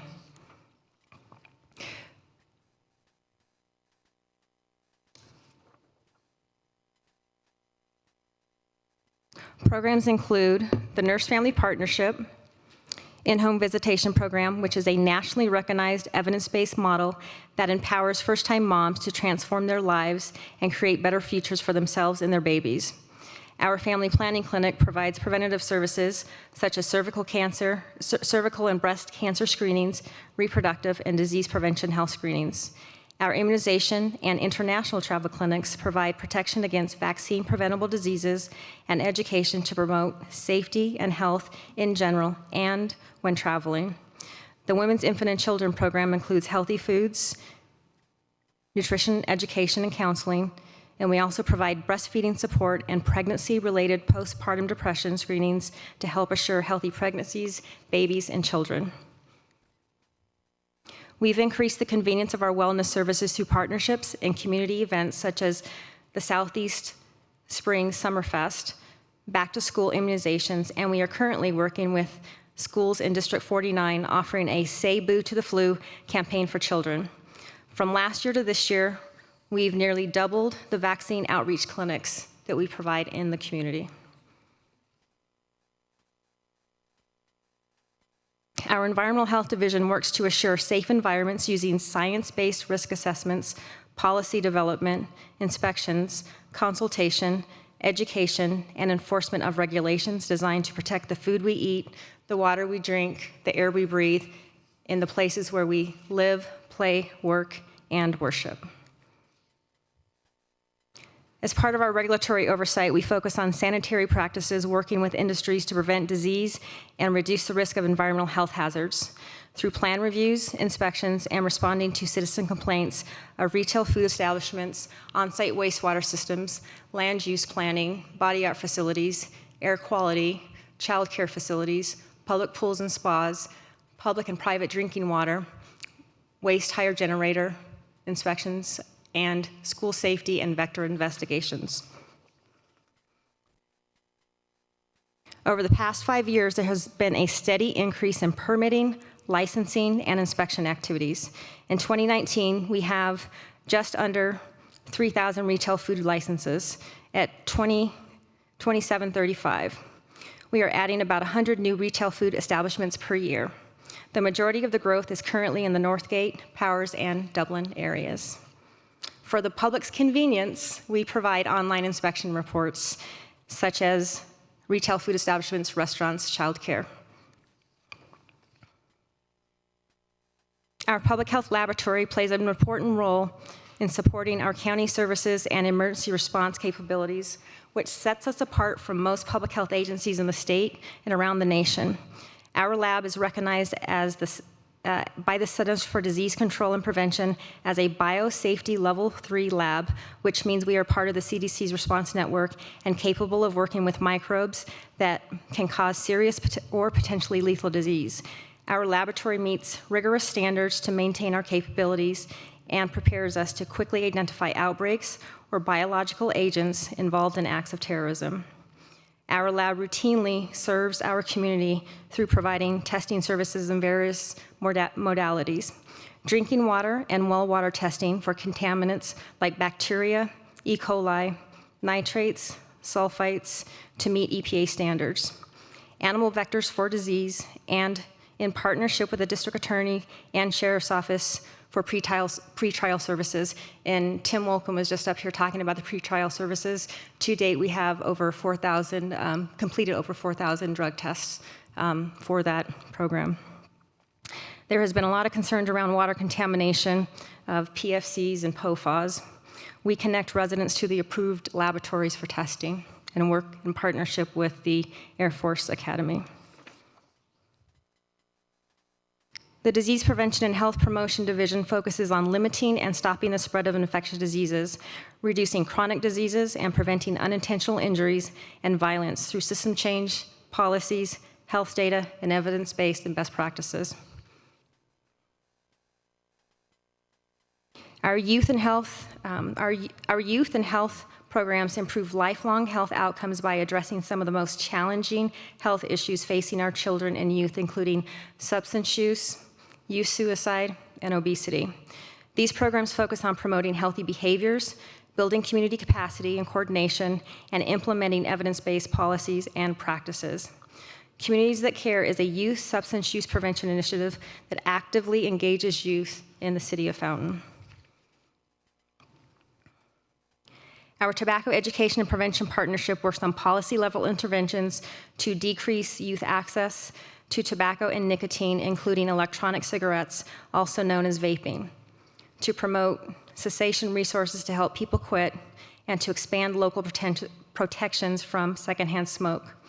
The percentage of Colorado teens who use vapes has tripled in only 4 years, from 15% in 2013 to 44% in 2017. In El Paso County, almost half of the high school students report experimenting with vaping, making it the second most tried illegal substance for youth. These statistics are all the more concerning in the context of a nationwide outbreak of lung illness associated with vaping. To date, the CDC has identified 1,299 cases, almost 1,300 cases of lung injury. Even more concerning, 26 deaths have been confirmed, with the youngest being 17 years old.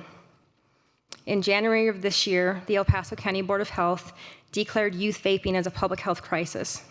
This resolution passed unanimously and contributed to an increase in public awareness. This vaping epidemic and lung injury and some of the deaths began to gain traction in August.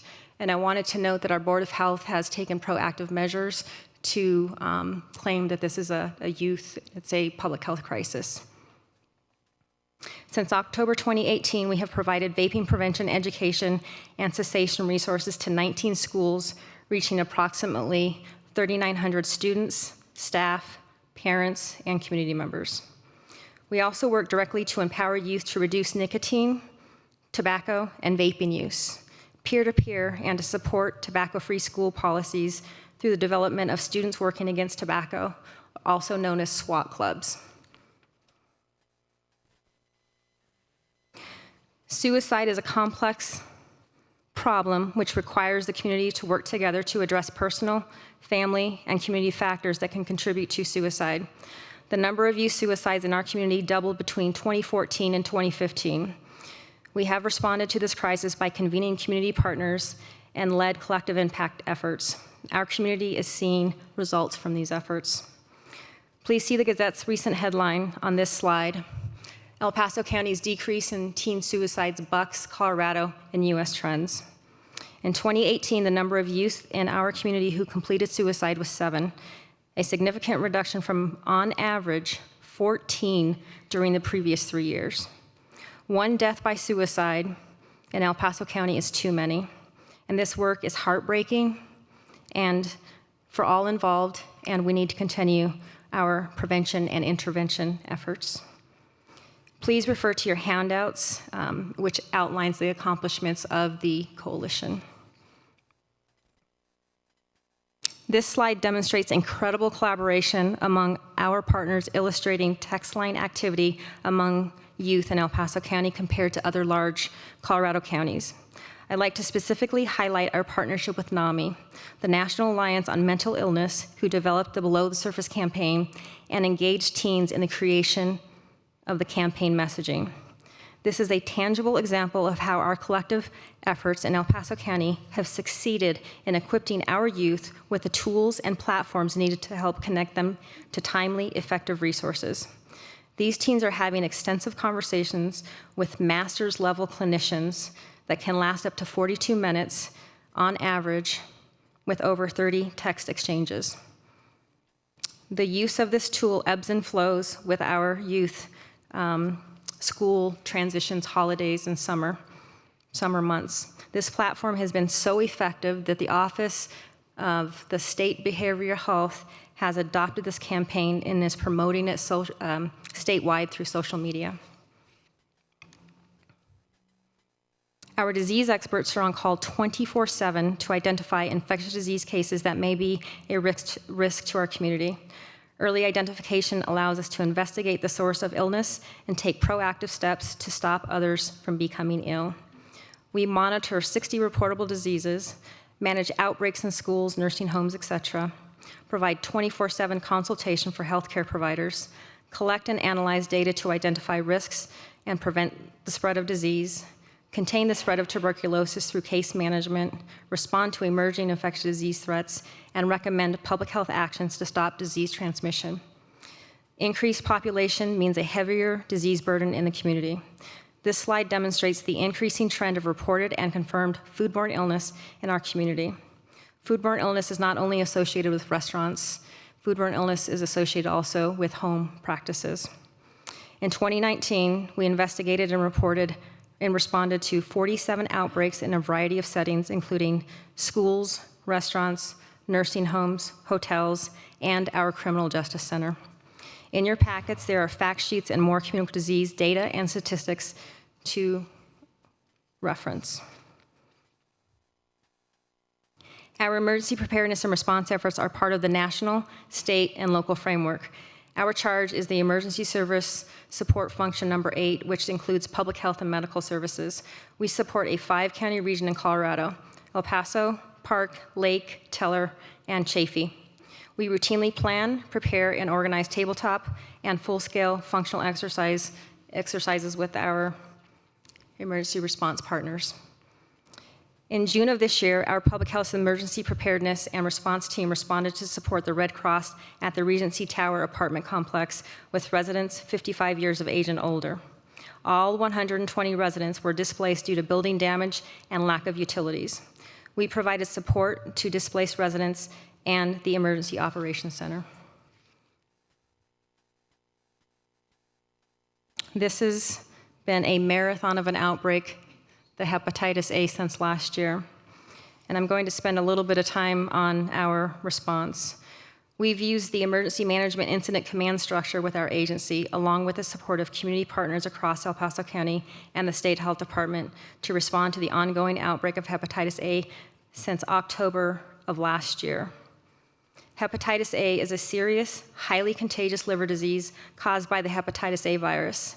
Hepatitis A is spread by eating contaminated food or beverages, during sex, or through close contact, like living with an infected person. To date, our epidemiologists have identified 115 cases of hepatitis A in El Paso County. Typically, in the absence of an outbreak, we identify less than 7 cases per year. El Paso County was the first county in Colorado to identify an outbreak. Currently, statewide, there are nearly 200 cases. 57% of these cases are attributed to El Paso County. The majority of cases have several risk factors for hepatitis A in common, including homelessness and the use of street drugs. Our response to this outbreak includes active surveillance, hepatitis A vaccination, health education and sanitation guidance, leveraging community partnerships, and expanding nursing capacity. A response of this magnitude and duration is a strain on our agency's staffing. One area is our nursing capacity. With only 4 clinical nurses dedicated to immunizations, We have had to train and call upon other grant-funded non-clinical nurses within our agency to support these efforts. This was not a sustainable solution. To address this challenge, we forged a strong relationship with UCCS Bethel School of Nursing, which allows nursing faculty to bring student nurses into the field to support our immunization efforts. We've strongly collaborated with Bill Elder and his staff from the county's sheriff's office. They have been a critical partner contributing to the success of our vaccination efforts. Congregate settings such as the Criminal Justice Center pose a particular risk for the spread of hepatitis A due to the close proximity of inmates, shared facilities, and the frequent cycling of at-risk individuals in and out of the facility. Nearly a third, or 29%, of identified cases reported a history of incarceration within the last 6 months. In March of this year, our staff spent 4 days at CJC to assure every inmate had the opportunity to receive vaccine while also providing technical expertise and support to El Paso County's benefits and UC Health to facilitate immunization clinics for the sheriff's staff. This effort resulted in more than 1,200 individuals being immunized in 4 days, and it was about 112 of the sheriff's office staff. Subsequently, we worked with the sheriff's office to implement new CJC business practices to include offering hepatitis immunization at intake and release. Similar hepatitis A outbreaks have occurred in other locations such as San Diego and Salt Lake City. Our counterparts across the nation have complimented our county on the response efforts we have put in place, especially the close collaboration with our law enforcement, emergency departments, and respite care. Currently, we are anticipating this outbreak will go into 2020, and I look forward to coming before you again in 2020 when the outbreak has ended to provide you more details about our response.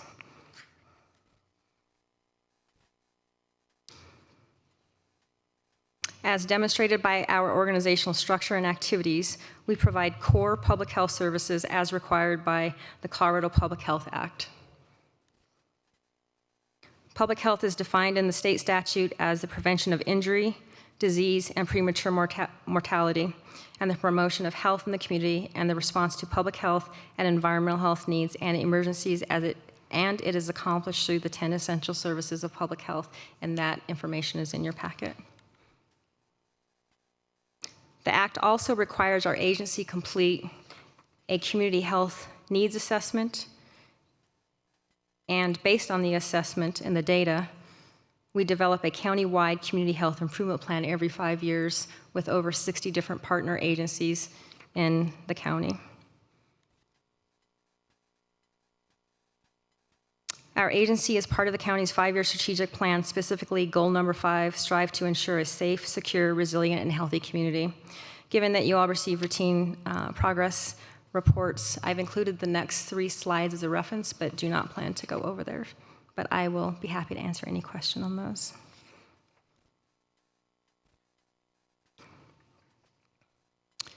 On to some budgetary highlights. All indications from the Public Health Accreditation Board have given us confidence in being deemed the first reaccredited public health agency in Colorado. This process of accreditation helps us enhance quality improvement, workforce development, and accountability. To become and maintain to remain accredited, our agency has had to demonstrate our work adheres to rigorous performance standards. The Public Health Accreditation Board was established by the CDC and the Robert Wood Johnson Foundation. El Paso County is a renowned public health leader with the work that we do. Frequently, professionals reach out to us to learn our best practices for success, from the hepatitis A outbreak response to delegates from Algeria interested in our emergency preparedness and response best practices. We continue to focus on serving residents in the southeast portion of Colorado Springs. This year, we've increased our women, infant, and children's program caseload, serving over 4,000 in this clinic, which is a 131% increase from last year. El Pomar awarded us a $350,000 grant spread over 7 years. This funding allows us to continue to support community leaders through resilient, inspired, strong, engaged, also known as the RISE Coalition. Highlights include partnerships with the Trust for Public Land and the City of Colorado Springs for the Panorama Park renovation, which is the largest park renovation in the city's history, with already $4 million secured for improvements. With $1.1 million spread over 3 years from the Colorado Health Foundation, improvements to the built environment for better health is aimed at activities to revitalize the Mission Trace Shopping Center to become a center or an activity or a hub for the community, and building capacity of the Solid Rock Community Development Corporation. Recent successes include a business plan for the 3,000 square foot co-work community and space for a coffee shop, as well as the conceptualization of an outdoor space from the parking lot to include gathering spaces, a basketball court, lighting, etc. The desired outcomes are centered around health equity and the social determinants of health. Immediate successes are increased opportunities for physical activities, space to conduct and encourage pro-civic activities, and social enterprise opportunities, and an organized structure to coordinate community building activities, which can lead to long-term health outcomes. Last year, I requested additional funding support to meet the growing population needs as part of a 5-year funding plan. With your support and the Board of Health, we are in different phases of recruiting, hiring, and training staff, specifically environmental health specialists to focus on retail food establishments and on-site wastewater treatment systems. We sustained staffing for teen suicide prevention efforts due to a 3-year grant ending. Epidemiologists, also known as data specialists, to expand capacity to assist county offices and community organizations to effectively direct resources through evidence-based and best practices. An emergency preparedness and response coordinator, which allows us to focus on El Paso County rather than being stretched to cover the south central region of Colorado, which is a requirement of our current grant funding. And a public health nurse who has helped us increase our capacity to administer vaccinations. These positions allow our agency to be proactive and to meet our core public health statutory requirements. I mentioned we are in different phases because it has been a challenge to hire qualified staff. We've had to repost 3 and 4 times to hire qualified specialized staff. It's not for lack of trying or being persistent. Our agency's challenges are the steady increasing population and the increased demand for public health services across all areas. 735,176 is the estimated population in the county for 2020. This is a total increase of 136,116 people, or 23% growth since 2008. Health departments serving 500,000 to almost 1 million population have, on average, 259 full-time employees. We have 158. Demands for all services across all areas and the capacity to respond to emerging issues. Many grants are time limited and reoccurring funding remains flat. 71% of our revenue is restricted and statewide funding for core services remains flat. And in 2020, there was an additional 27th pay period. Commissioner Williams.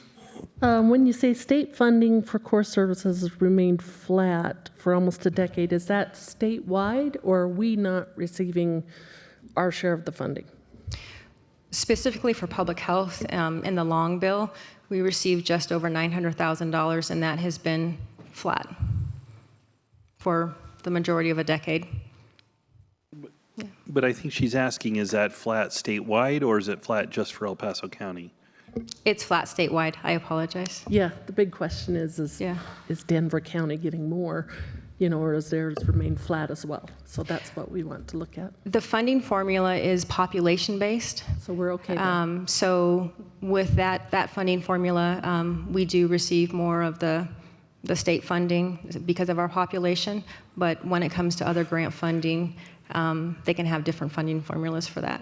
Okay, thank you. Good question.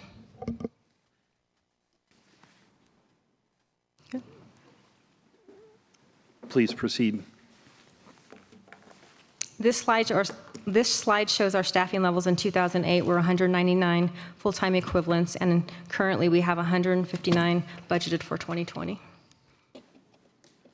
This illustration shows the steady upward growth of El Paso County's population and the county's core funding for public health services, which increased in 2019. We anticipate the 2020 revenue from grants and fees to be at least 70% and the county's core funding support to continue at 22%, which are the largest contributors to public health's $17.4 million budget. As you can see from this slide, staffing and personnel costs are about 73%, which is the largest portion of our expenditures, which our services are reliant on specialized public health staffing.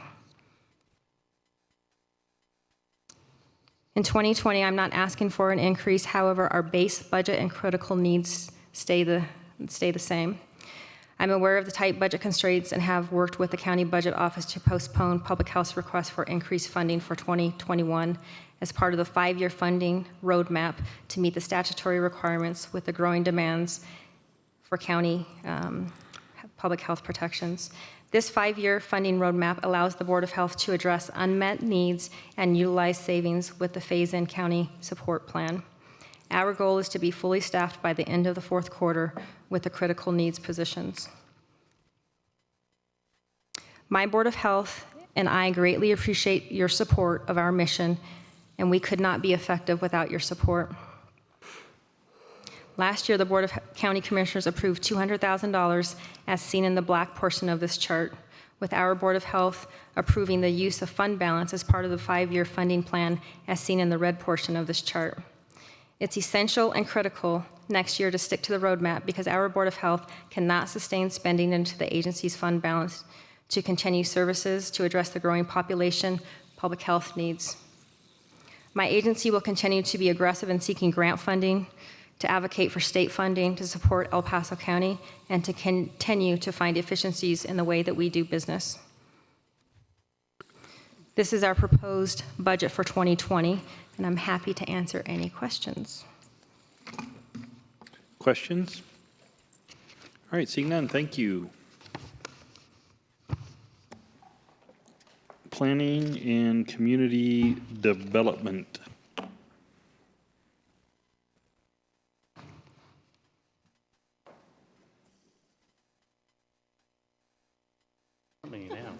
Secondhand candy.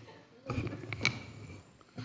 morning, Mr. Chair. Good morning, Vice Chair. Craig Dossie, Planning and Community Development. Good morning, or good afternoon, Commissioners. I'm going to be a little bit quicker. It's tough to follow that presentation. Susan did a great job. Going quickly through our organizational chart, most of you are familiar with some of the divisions within our department, but maybe not all of them. Our department includes planning, engineering, and those are the ones that you see once every 4 meetings in the land use hearings. But it also includes code enforcement, which you see a lot less of nowadays, as well as our administrative staff.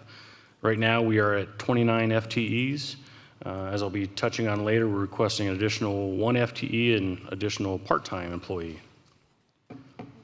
Just going through quickly what our different divisions accomplish.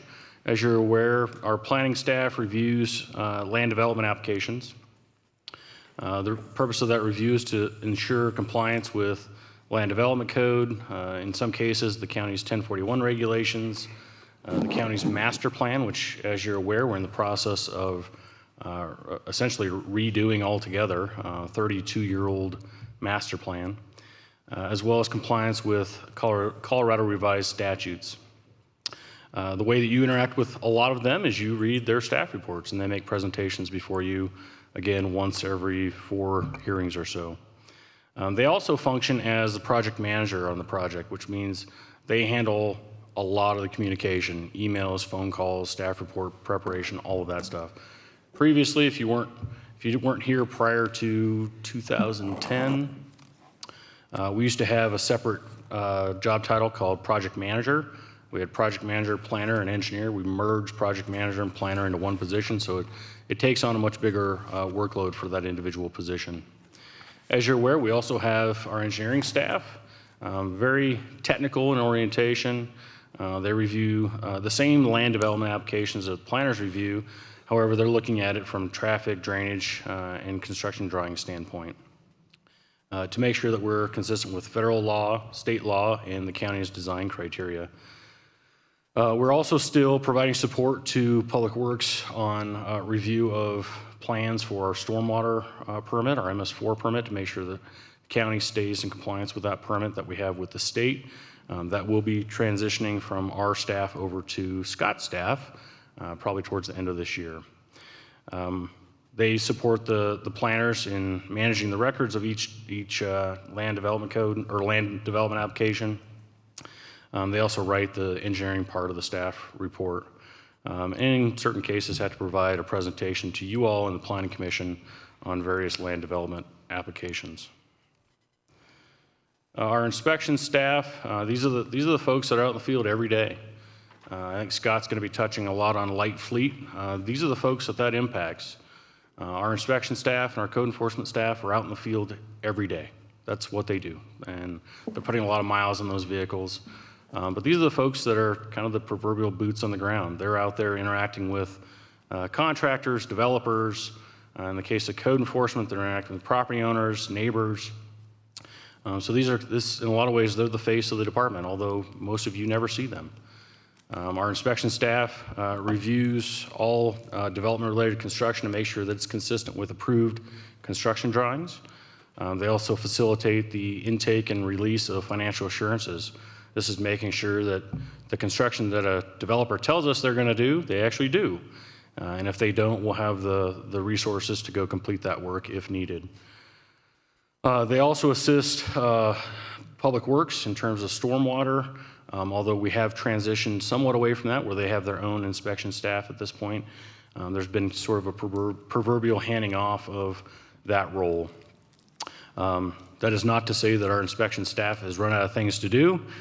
Frankly, they were overworked carrying both functions, and now we're able to kind of get back to a more manageable workload.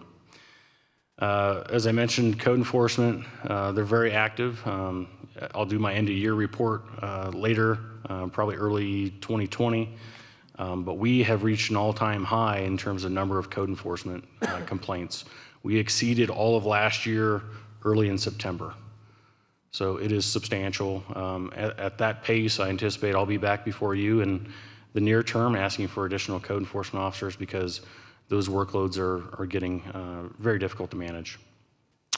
As you all know, they enforce the land development code, which includes both zoning and subdivision, but they also enforce the county's ordinances, particularly with regard to rubbish and weeds and also unsafe buildings.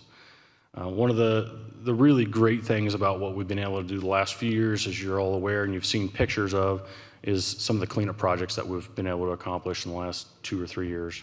As a result of the board giving us a particular line item in our budget to accomplish that, that has been a huge success. Mindy Madden just told me the other day that the cleanup we did essentially resulted in a parade as they were driving away after cleaning up the property of the neighbors cheering them.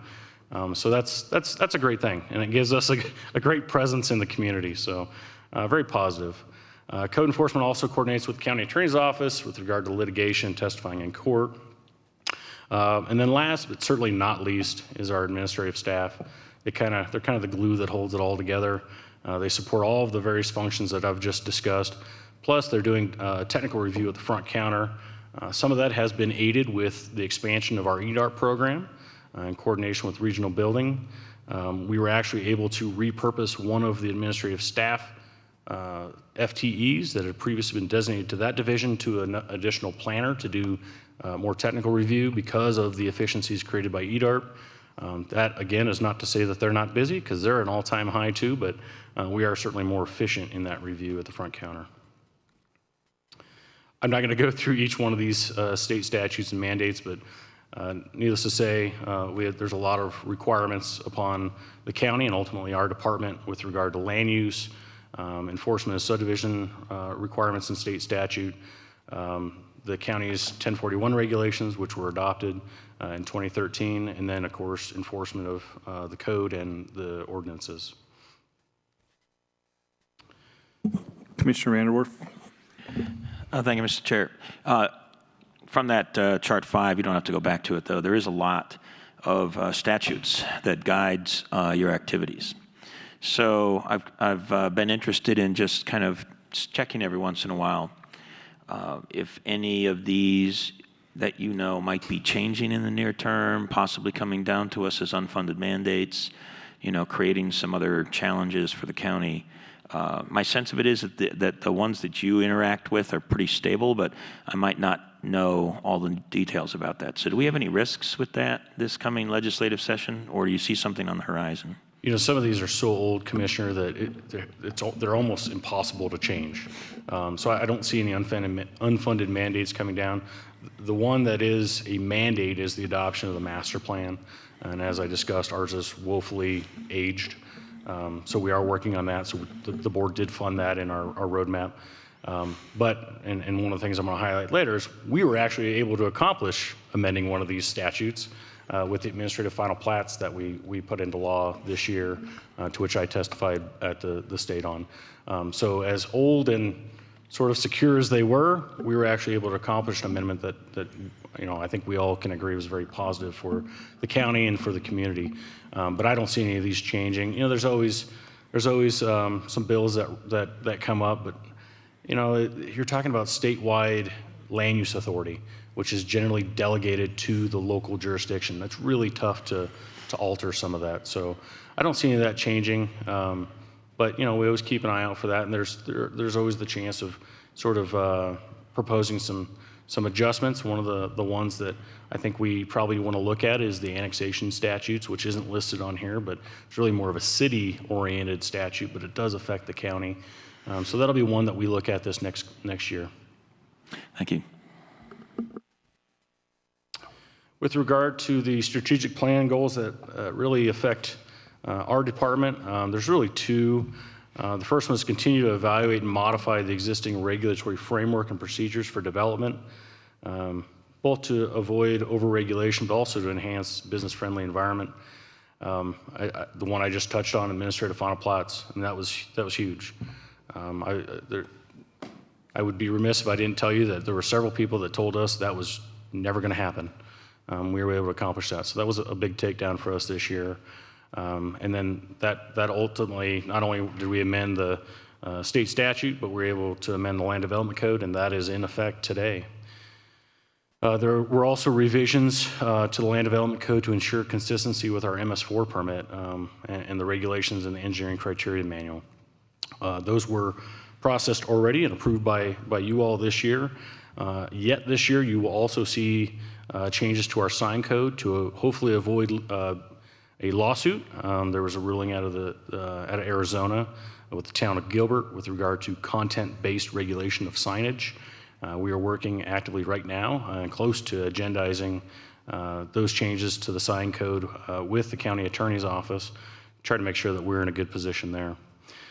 We had a work session with you all on rural home occupations as well as accessory dwellings. You will be seeing those changes coming very soon. Matter of fact, that we just agendized that for the Planning Commission, so that'll be teed up here real soon. Another one that we're considering looking at, working with county administrator, is fire protection standards for properties not included within a fire protection district. Believe it or not, there are quite a few. They're not within the city. They're not within a fire district, the proper boundaries of the fire district. So how do you handle that when you have a development application that comes in and who reviews that? So we're working on some revisions to the code to address those as well. Commissioner Vanderwerf. Yes, thank you. I appreciate actually that you're doing that, because I'm getting an increasing number of people in my district that are challenged with that problem about not having fire protection standards, and is there a possibility for them to get added into a fire district even though they're outside the boundaries of the fire district, because they're concerned about having sufficient fire protection.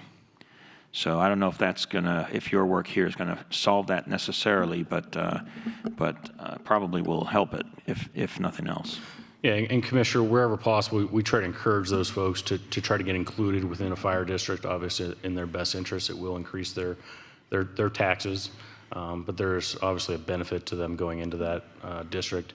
I think the way we're looking at it is there's really no entity there to ensure that the construction is proper from a fire standpoint. So we're looking at putting that onus on the individual property owner to make sure that they have it reviewed because there's really nobody at the county level that has the credentials to do that. So that might actually facilitate the conversation of inclusion into those districts. So we're trying to create that opportunity to have that conversation with the districts where it's appropriate. Thanks. So the other strategic plan goal is to partner with local municipalities to compare and contrast our regulations, try to make it a little bit more synonymous between the various jurisdictions. The administrative plats change. That's exactly what all the home rule municipalities have. We were kind of the last one to get it, but I think we're right there with all the home rule municipalities. We've gone over the efficiencies that's going to create not only for the industry, but for the county as well.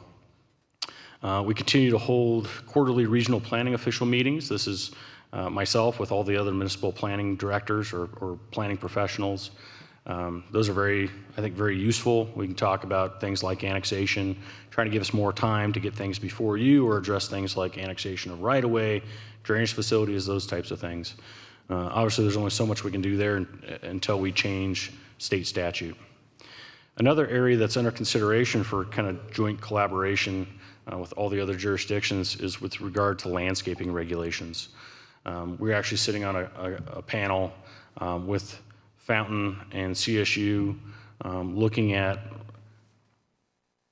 does it make sense to have kind of universal landscaping requirements or allowances? Right now, the Land Development Code says you have to plant the same thing whether you're served by central water or if you're on a well down by Old Pueblo Road. That doesn't make any sense, and you have to ask for a waiver to not have high water demanding landscaping. So we're working with them to try to create these kind of sub-area locations throughout the county where maybe the landscaping requirements get adjusted to make more sense for things like xeriscaping. So that's something that we think will come out of the ground, pun intended, next year. Just going over our base budget, the revenue that was projected for this year was essentially 1.1, not quite 1.2 million. We've exceeded that by about 60,000. That tells you that we've been very busy, even beyond what was projected. Our projected total is about 1.8, not quite 1.9 for the year, and that's based on the monthly average. You know, over the years, people say, well, you're probably less busy in the winter or you're less busy in the summer. There is no less busy time. We're just always busy. We are asking for 110,000 for critical needs, which has already been included in the roadmap. Those critical needs would cover an additional planning position and a part-time engineering position. And the reason why is if you look at our major development applications, and again, those are the projects that planners and engineers are primarily reviewing, that is their workload, in addition to some of the master planning stuff that you really can't account for. We will be at an all-time high this year. We're on pace to, on here I have 425 projects for 2019. I think it's actually going to exceed that because that was year to date at the end of August. September had 40 projects. This is averaging 35. So we are at an all-time high. If you look at the average number of projects per reviewer over the course of time, prior to the recession, we were at 22 projects per reviewer. We had 18 reviewers, about 400 projects. I just added these other numbers in here for comparison's sake. Our projected average for this year is 44.7 projects per reviewer. Again, that is an all-time high. And I just put kind of a FYI here at the bottom. Even if we'd added in the 1.5 positions for this year, before this year started, we still would have been at 38.6. I've sat on a lot of panels with other planning directors up and down the Front Range. Most of their technical review staff average somewhere between 20 and 25 projects per year. So we're almost twice as efficient in terms of getting projects reviewed as some of these other jurisdictions. So I don't think that we need to be 20 to 25. I think our staff is much more capable maybe. But I do think that we're at a point where the bending is about to break. And we certainly don't want to lose qualified staff because of the workload. So with that, I think Ryan's up next, but I'd be happy. I was just trying to provide this as a transition. That woke me up. Whoa. That is so scary. Any questions? Any questions for me, commissioners? All right. Seeing none. Thank you, commissioners. PIO. I trust you're all awake now. Congratulations having that image seared in your minds, and I look forward to being part of your nightmares tonight. It's most nights you're part of the nightmare, so it's nothing new. Ryan Parcell, Chief Public Information Officer, and I have the privilege and distinction of leading the Public Information Office, where our job is a really fun job. We get to tell the story of the county. We get to do that proactively. We get to find all the great things that the great directors that you've heard from today and the OK director that you just heard from, all the great things that they do, and we get to tell that story, and then we get to spend the time to look at things that maybe the county could be doing different, and to try to mitigate that. We maintain relationships with the media, we communicate directly with all county residents, and we support critical needs like OEM, and we do that with a small but busy staff.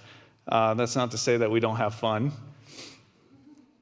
at some people's expenses. And I think that this slide really illustrates the creativity that exists in our department, the other duties as assigned that occasionally come up, and just as a good reminder that we are really good at Photoshop. So just let that kick in the back of your mind.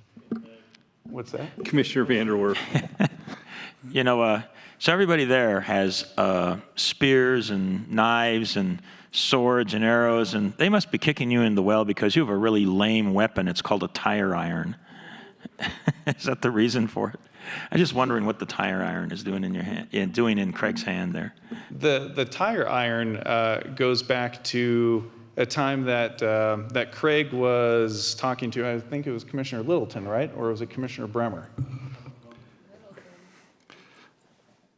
Commissioners, being the very caring executive director that I am, I actually did replace a flat tire for Commissioner Littleton. I'm not necessarily advertising that service. However, given the opportunity, I would be happy to do that for any of you. I don't know if Ryan would, but I certainly would be able. And here on the context, based on the context, I thought you, in a previous life, changed tires on chariots or something. That's what it was all about. This comes from something that we did to support Craig Dossey's group during the course of the year through his master plan process. And one of the things that we kicked around for the name of the master plan is This is El Paso, which reminded us of 300. So there's a couple other pictures floating around too that if you want to see those, I can show that to you. But going through our organizational chart, when I said that we're a small but busy team, I think that this illustrates it. Aside from myself, I have a audiovisual supervisor and a deputy public information officer. Our deputy who just started a couple weeks ago, Natalie Sosa, is our newest addition to the team. We have a communications specialist, core specialist, a digital social media specialist, along with some audio visual technicians and a couple part-time greeters that are currently housed at the Citizen Service Center. And as you'll see a little bit later, between all those people, we do a tremendous amount of work. From an operational standpoint, and from what you can see in the previous slide, we're divided into two divisions. One is a more public-facing, the other has to do with the channel. And the El Paso County channel is important to us because a lot of our funding from our department is restricted revenue that comes from the El Paso County cable agreement that we have with Comcast, CenturyLink, and Falcon Broadband. So when it comes to mandates and statutes, our number one mandate, if you will, has to do with the agreement that we have to provide informative, fresh, and timely content through the cable channel. Our mission statement is included below, and I won't read that, but I think that it pretty much encapsulates our responsibility to try to proactively communicate with the public and maintain county transparency. When it comes to some of the wins, we've had some tremendous wins for the year. If Blake, we can get the overhead. I just want to show some of the awards that Joel Cuvellan has won on behalf of our department for work done on the website redesign, which has to do with ADA compliance as well. Work done on the El Paso County Fair, which resulted in record turnout. Work that was done on something called the PAFR in conjunction with Budget and Finance, which if you've ever read a CAFR, you know that they can be not very easy to read from a normal person's standpoint. But Joel and the budget team put together a popular annual financial report, the PAFR, which tries to boil down those numbers into more digestible portions. And so we're proud of the awards that we've won on a local and national level for the work that we've done.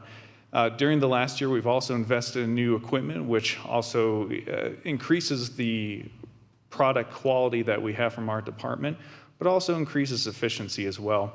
We've also addressed our growing business needs by restructuring some of the positions in our department. That did include having to eliminate one position and reclassify it in a way that was a little bit better for our business unit, but we were able to adjust our growing business needs while still maintaining our normal staff levels and actually saving money in the process. So when we talk about what it is that our department does, this is just a snapshot of some of the reoccurring work that we do. When it comes to the core requests, that number is actually 70. While we were at our meetings today, we got another large core request today. And when it comes to core requests, it's important to note that that one request doesn't necessarily just mean one request for a document. That sometimes we'll have kind of a rolling request when it comes to a particular person where we may end up furbishing something in the neighborhood of 15 or 20 documents during the course of a single request going back and forth.